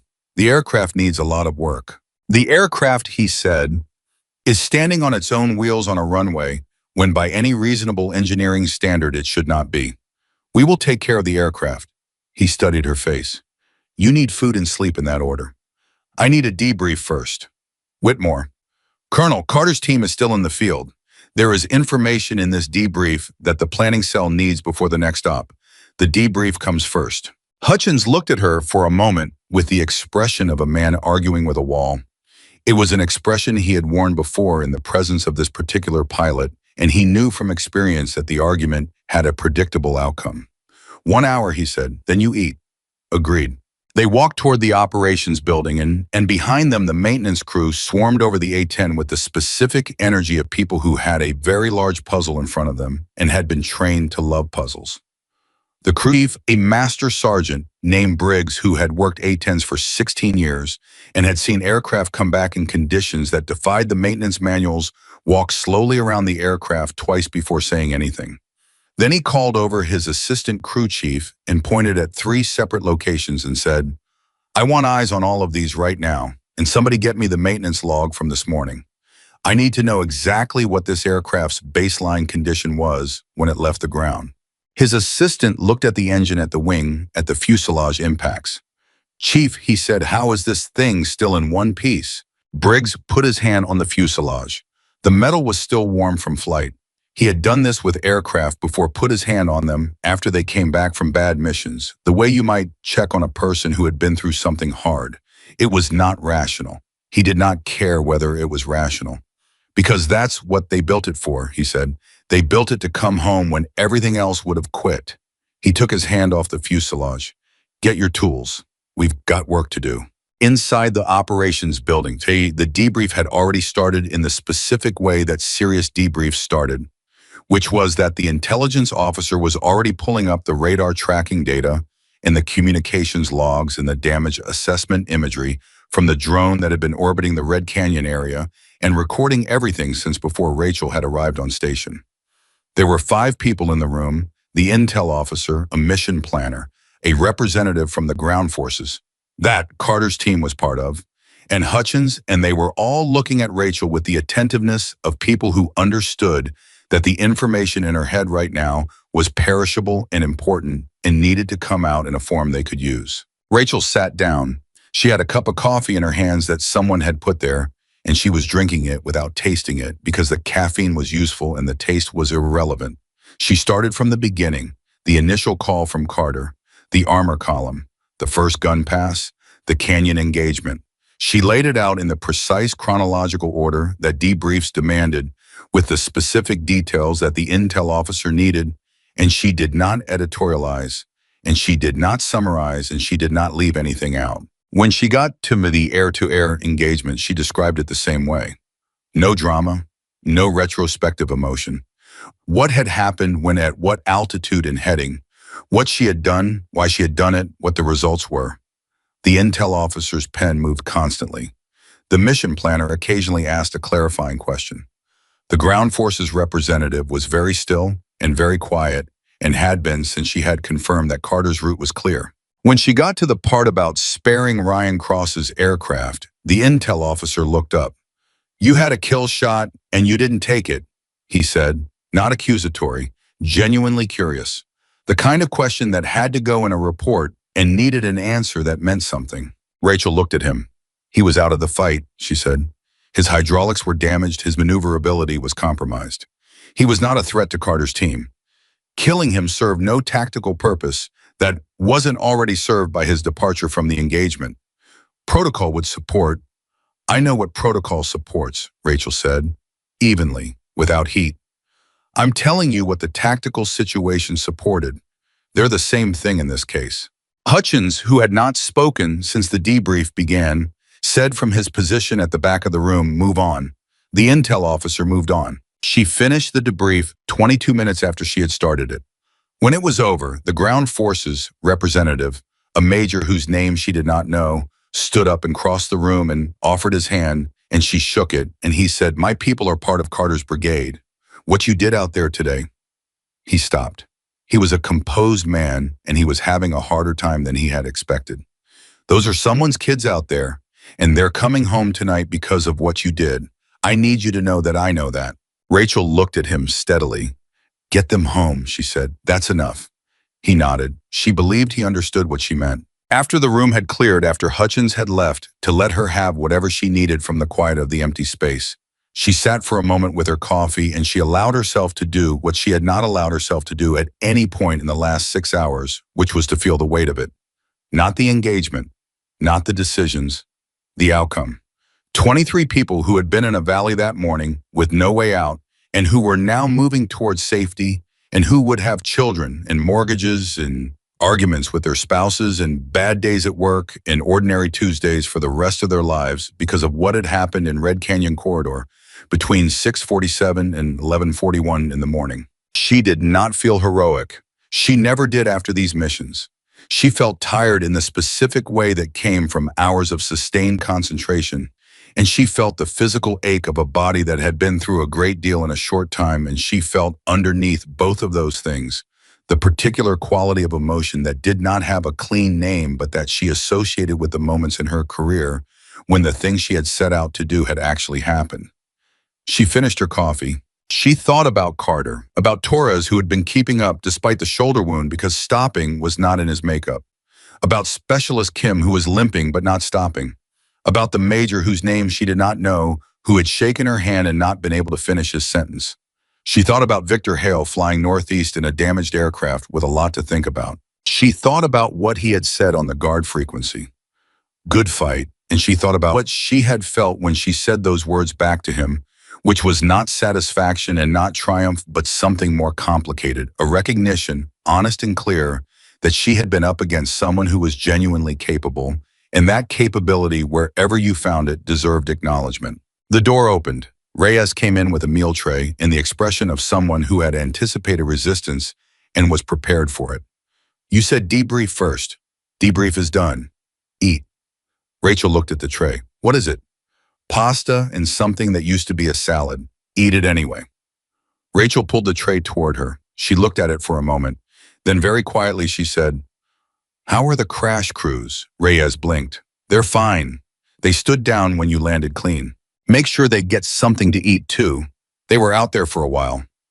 Reyes looked at her for a second, just a second. Then she said, "I'll take care of it." And she left and she closed the door behind her with a gentleness that was not quite the same as the brisk efficiency she had walked in with. Rachel ate the pasta. It was not very good pasta. She ate every bite. Outside in the afternoon light that had replaced the morning that had felt like a different world. The A-10 sat on the ramp with the maintenance crew working around it and on it and under. It and the crew chief Briggs had found 7 separate damage points that needed documentation before they could begin repair assessment, and the right engine had a fuel delivery problem that was going to require a complete system inspection, and the wing damage was going to need a structural engineer to sign off on it before anyone flew that aircraft again. All of which was fixable. Briggs had learned in 16 years of maintaining A-10s that fixable was the right word for everything this aircraft had ever come back with. It was not always easy, it was not always fast, but it was always fixable because the people who had designed this machine had understood something that the people who kept trying to replace it with something faster and sleeker and more technologically sophisticated sometimes forgot. The most important specification for a combat aircraft was not its speed or its radar cross-section or its targeting system. It was whether it could take a hit and come home. He ran his hand along the fuselage one more time, checking a fastener, and he said to nobody in particular, "Good girl." And he meant it as sincerely as he had ever meant anything in his professional life. Inside the operations building, Rachel Whitmore finished the last of the pasta, set down the fork, and put her head on her folded arms on the table, and she was asleep in approximately 45 seconds. She did not dream. She had earned the silence. She slept for 4 hours and 16 minutes. Not because 4 hours and 16 minutes was enough. It was not enough. Her body could have slept for 12 hours and still made a reasonable argument for more.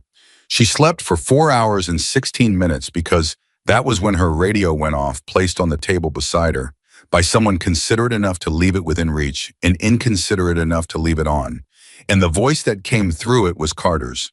And the first word he said was her name, and she was awake before the second syllable landed. Whitmore. She lifted her head off her arms. The operations building was quiet. The afternoon light through the windows had gone golden, which meant it was late, which meant she had been out longer than she had intended, which meant the pasta had been more effective than she had given it credit for. She picked up the radio. "Carter, talk to me. We're at the northern waypoint." His voice had changed. The rawness was gone.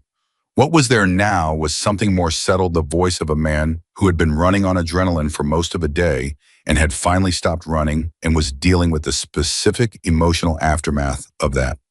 "All 23 of my people. We are at the northern waypoint, and we are accounted for, and we are alive." Rachel sat up straight. She put both feet on the floor. Torres, in the aid station getting his shoulder properly cleaned. He walked the last 4 kilometers on his own and then complained that the medic was taking too long. Kim barked. "Leg wound is clean, no arterial involvement. He's going to have a scar that he is already planning to use at every social occasion for the next 30 years. She felt something move through her that was not quite a smile, but lived in the same neighborhood. "Good," she said. "Whitmore." His voice shifted, dropped slightly, went to a register that was more careful. "I need to tell you something, and I need you to just let me say it without interrupting. Because I've been thinking about how to say it for the last 3 hours, and if you cut me off, I'm going to lose my place." She waited. "I've been in the Army for 14 years, Carter said. "I've been in 3 theaters. I've called for air support more times than I can count. I've worked with fighter pilots and attack helicopter crews and drone operators and every other kind of air power this military has. And I have never, not once in 14 years, had the experience of calling for help and having someone answer the way you answered this morning. You didn't just show up, you stayed. When the bandits came in and every reasonable calculation said You should protect yourself and get out of the area you stayed. And I need to say that out loud to you directly because I think people in your position don't always hear it directly, and I think you should." Rachel was quiet for a moment, the kind of quiet that was not absence but presence, the kind that came when something landed exactly where it was meant to land. "Carter," she said, I know. You're going to tell me you were doing your job." "I was going to tell you that your team did the hard part," she said. "I was in a cockpit. They were on the ground. What they held for the time, they held it. That's the thing." A pause. "I'll tell them you said that. Tell Torres the shoulder was sloppy flying on his part and he needs to keep his head down next time." Carter made a sound that was close to a laugh. "He'll love that. I know he will." Another pause, longer this time, with the weight of something that had not been said yet and needed to be. "The aircraft," Carter said finally. "Someone on the logistics net told me the maintenance crew found 7 separate damage points. 2 of them were described as, and I'm quoting here, structurally significant. The aircraft is fine.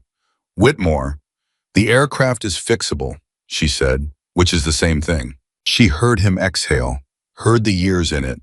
"Yeah," he said. "Okay." Then very quietly, "Thank you." She held the radio for a moment after the transmission ended. The operations building was still quiet. Outside, she could hear the distant sounds of the base and the late afternoon vehicles. Voices, the particular rhythm of a military installation that never fully stopped. She set the radio down on the table and she sat with the silence for approximately 30 seconds, which was about as long as she was able to sit with it before the part of her brain that was always already thinking about the next thing reasserted itself. She needed to check on her aircraft. She found Briggs at the left engine housing, which had been opened up and was being inspected by 2 technicians with the focused intensity of surgeons. He heard her coming and turned around, and he had the look of a man who had been doing hard math for several hours and had arrived at numbers he was not entirely happy with. "Captain," he said. "Tell me," she said. He told her.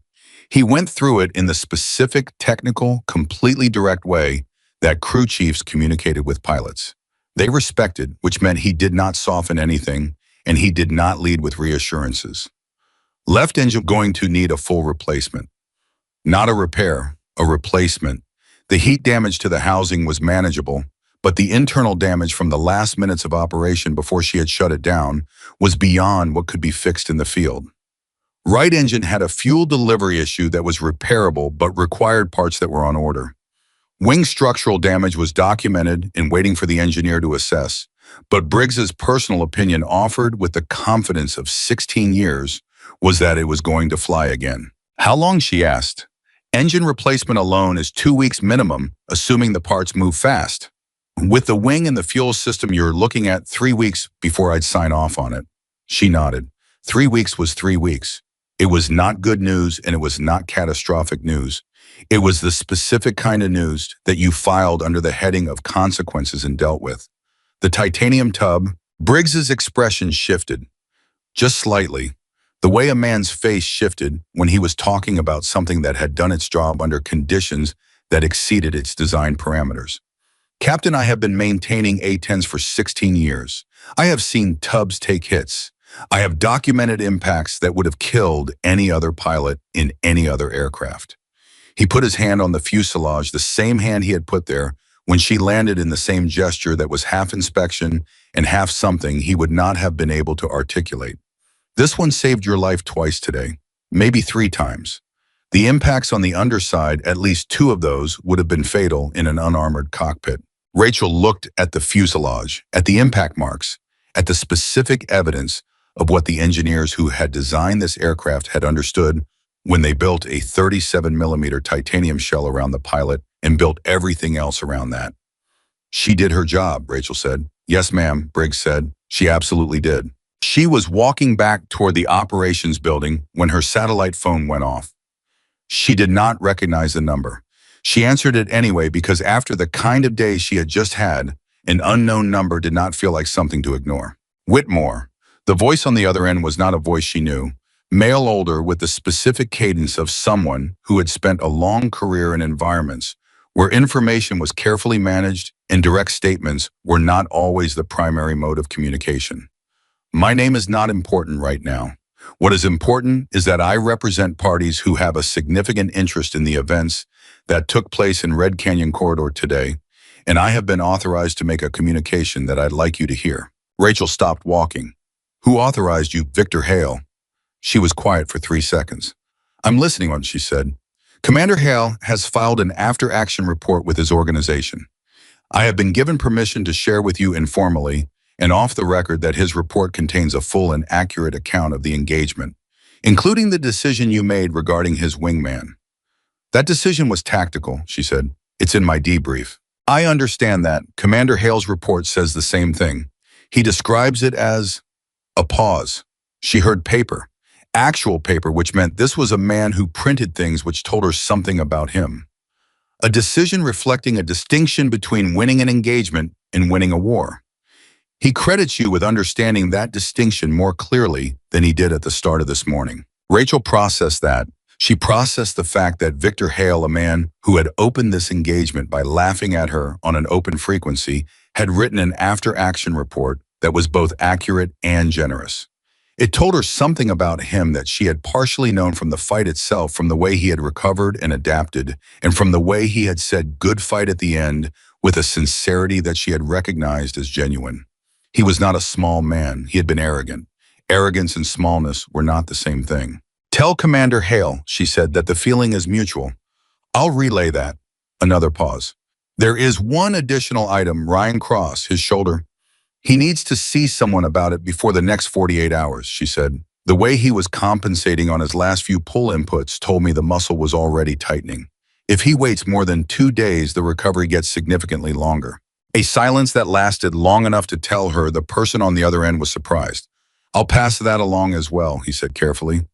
"Good. Captain Whitmore," his tone changed, became more direct, less managed. "Off the record, and I mean genuinely off the record, not the bureaucratic version. What you did today, the people on our side of this conversation have been doing this work for a long time. We have seen a great deal. What you did today was not something we have seen before." Rachel looked at the sky. The last of the afternoon light was going, the temperature dropping the way it dropped fast in desert country, when the sun went down and the stars were beginning to show at the edges of the sky. "People did their jobs today," she said, "on all sides." "Yes," he said, "they did, but you did yours better." She ended the call. She stood outside for a moment with the phone in her hand and the cooling air on her face and the stars coming up, and she thought about what he had said, and she filed it in the same place she filed everything that happened in a cockpit, in the part of herself that was honest about what things cost and what they were worth. Then she went inside and asked someone to find her a meal that was better than the pasta had been, and she sat down with Hutchins when he came back from wherever he had been for the last hour, and they talked. They talked the way they had always talked, which was directly and without much preamble. Two people who had known each other long enough to skip the parts of conversation that were mostly social maintenance and get to the things that actually mattered. Hutchins had the after-action traffic on his tablet, and he had read it twice, and he had some things to say about it, and Rachel had some things to say back, and they went back and forth for about 40 minutes in the specific way that pilots and the people who trained them argued, which was with absolute seriousness and occasional dark humor. And underneath it all, a shared understanding of what it cost to do this work and what it was worth. At one point, Hutchins said, "The retirement board meets in 6 weeks. Rachel looked at him. "I know. They're going to try to pull the platform again. Funding arguments, the 5th-gen replacement narrative.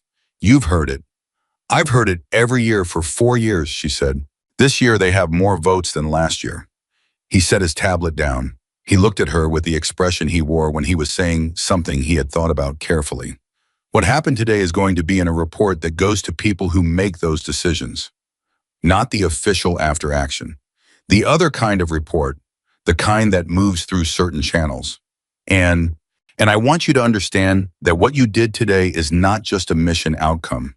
It is an argument, a concrete, specific, irrefutable argument that the platform belongs in this inventory flown by the people who know how to fly it, doing the work that nothing else does as well." He paused. "I want you to know that because I think you think of what you do as doing your job. And it is your job, but it is also evidence, and evidence matters." Rachel was quiet for a moment. She thought about Briggs with his hand on the fuselage.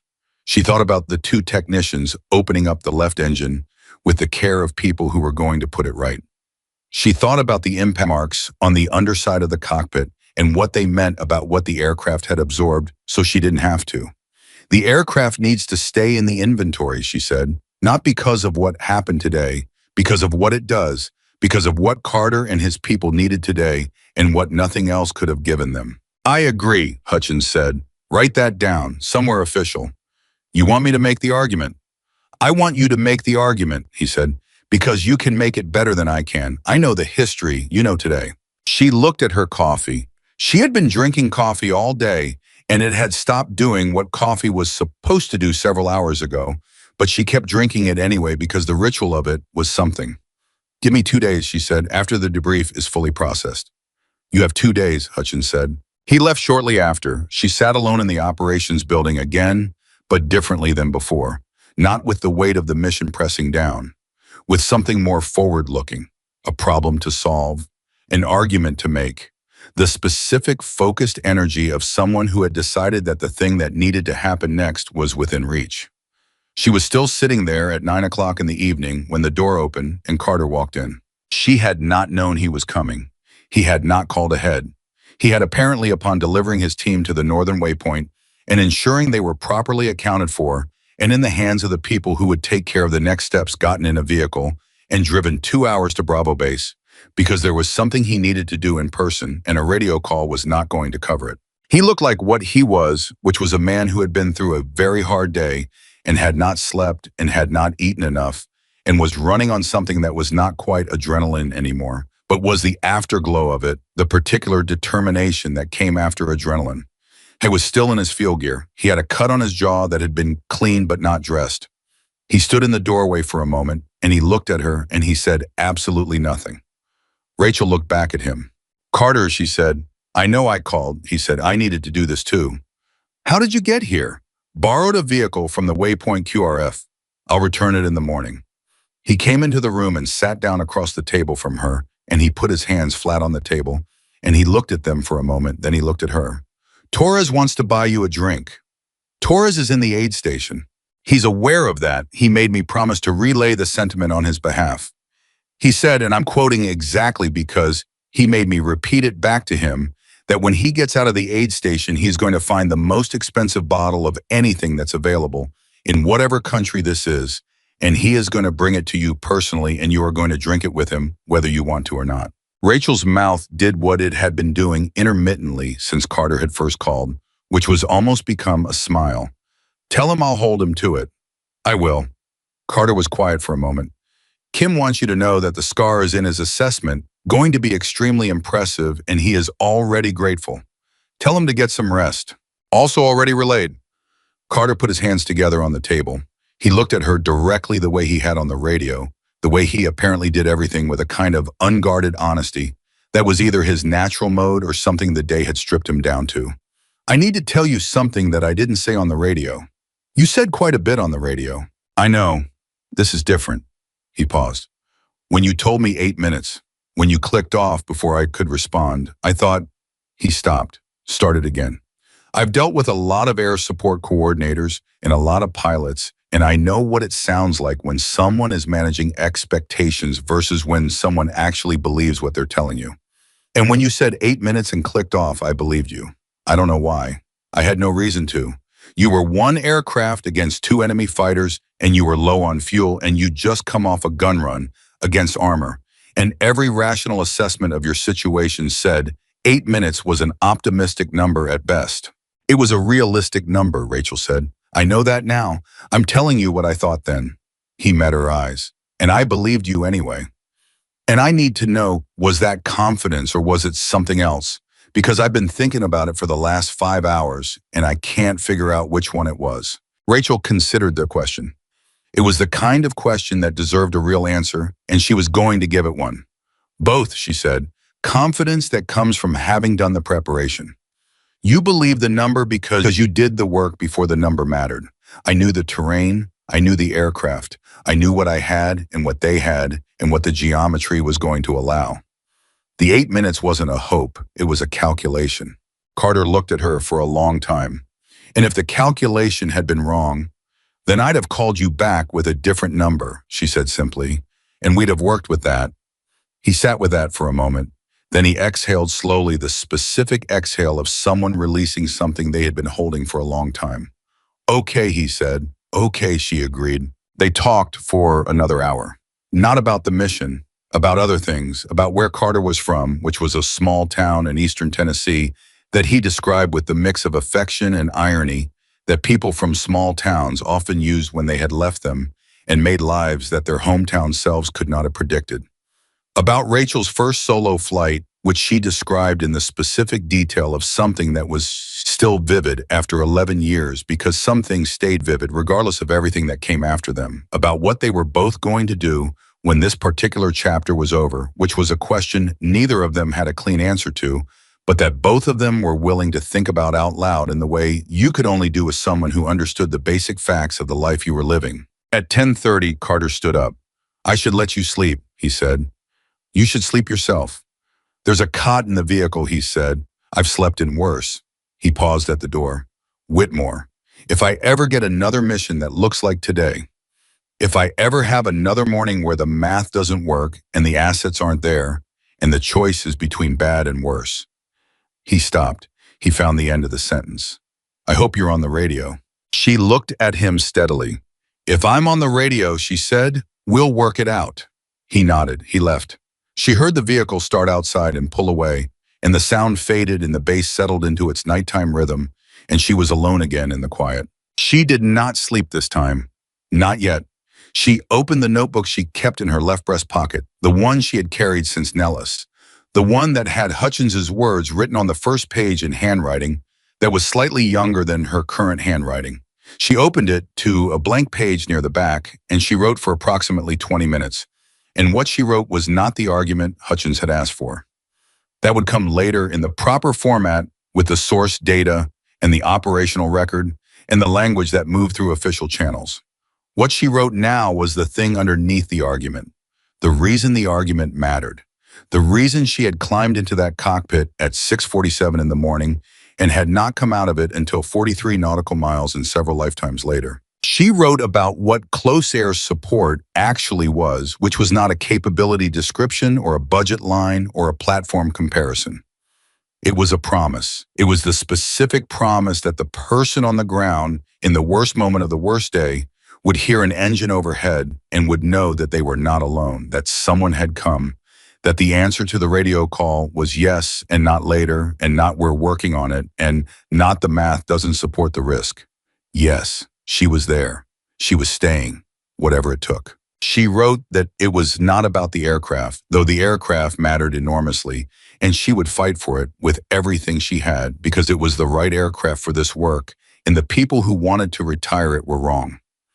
It was about what the aircraft made possible, which was the promise, which was the answer, which was the yes. She closed the notebook. She thought about the 23 people at the Northern Waypoint. She thought about Torres in the aid station arguing with the medic about the timeline for his recovery. She thought about Kim's scar and what it was going to mean to him in 30 years when he was someone's grandfather and had the kind of story you told to people you trusted. She thought about the major whose name she still did not know, who had shaken her hand and not been able to finish his sentence. She thought about Victor Hale flying northeast with something to think about that was going to take him longer than one evening to fully process. She thought about Ryan Cross, who needed to see someone about his shoulder before the muscle locked up, and who had made a half-second decision in a canyon that she thought said something honest and decent about him, even if it had not been the tactically correct one. She thought about Briggs with his hand on the fuselage. She thought about Hutchins with his 2 words. She thought about the first time she had sat in an A-10 cockpit 14 years ago, before she had 100 hours or a call sign or any of the accumulated weight of a career in this machine, and what she had felt when the engine had started and the instruments had come alive and the aircraft had become something more than metal and engineering. She had felt, and she had not admitted this to many people in the intervening 14 years, that she was exactly where she was supposed to be. Not because it was comfortable. It was not comfortable. Not because it was safe. It was definitively not safe. But because it was right in the specific way that things were right when they matched something essential in the person doing them. She had never been more sure of that than she was tonight. She put the notebook back in her breast pocket. She leaned back in the chair. The operations building was quiet, and the base outside was quiet in the specific way that military bases were quiet at night, which was not silence, but the low, continuous hum of everything that did not stop because the dark came. Generators, vehicles on perimeter patrol, the distant sound of aircraft somewhere, always aircraft somewhere, because this was the kind of place where aircraft were always somewhere. She closed her eyes. She thought about this morning, about the moment she had cleared the canyon rim for the last time and come back into Victor Hale's sky, and the way the fight had felt in that moment, the clarity of it, the complete and consuming present tense reality of having one problem and all of yourself available to solve it. She thought about Carter's voice on the radio at 6:47, ragged and desperate and still doing his job. She thought about the armor column below her on the first pass and the way the situation had resolved into something actionable, something she could do, something she was there to do. She had been there. That was the thing. She had been there and she had stayed, and the people who had needed her to stay had come home because of it. Not because she was exceptional, not because she was a legend, because she had prepared and she had shown up and she had not left. The rest of it, the canyon and the SAMs and the turning fight and the single engine and the fuel state and the 43 miles and the landing on a runway with crash crews waiting, all of that was the work. The work was hard and it was dangerous, and it asked everything you had on the days it chose to ask. And you gave everything you had because the alternative was unthinkable, because Carter was on the radio and Torres was on the ground, and 23 people were in a valley that only had one exit, and you were the only asset in the area. You were the only one. So you stayed. Rachel Whitmore closed her eyes in the quiet operations building at Bravo Base with the notebook in her pocket and the sounds of the night base around her, and the A-10 sitting on the ramp outside with Briggs's careful hands working through its damage, and she felt the specific earned peace of someone who had done the thing they were built to do. Not because of the call sign, not because of the hourglass on the tail, not because of what anyone called her in briefings or on guard frequencies or in after-action reports that moved through certain channels. Because 23 people were alive tonight who had been in serious danger of not being alive tonight, and she had been there, and she had answered, and she had stayed until the job was done. That was what the Widowmaker was. Not a legend, not a story, a pilot who showed up, a machine that refused to quit, and a promise that was never broken.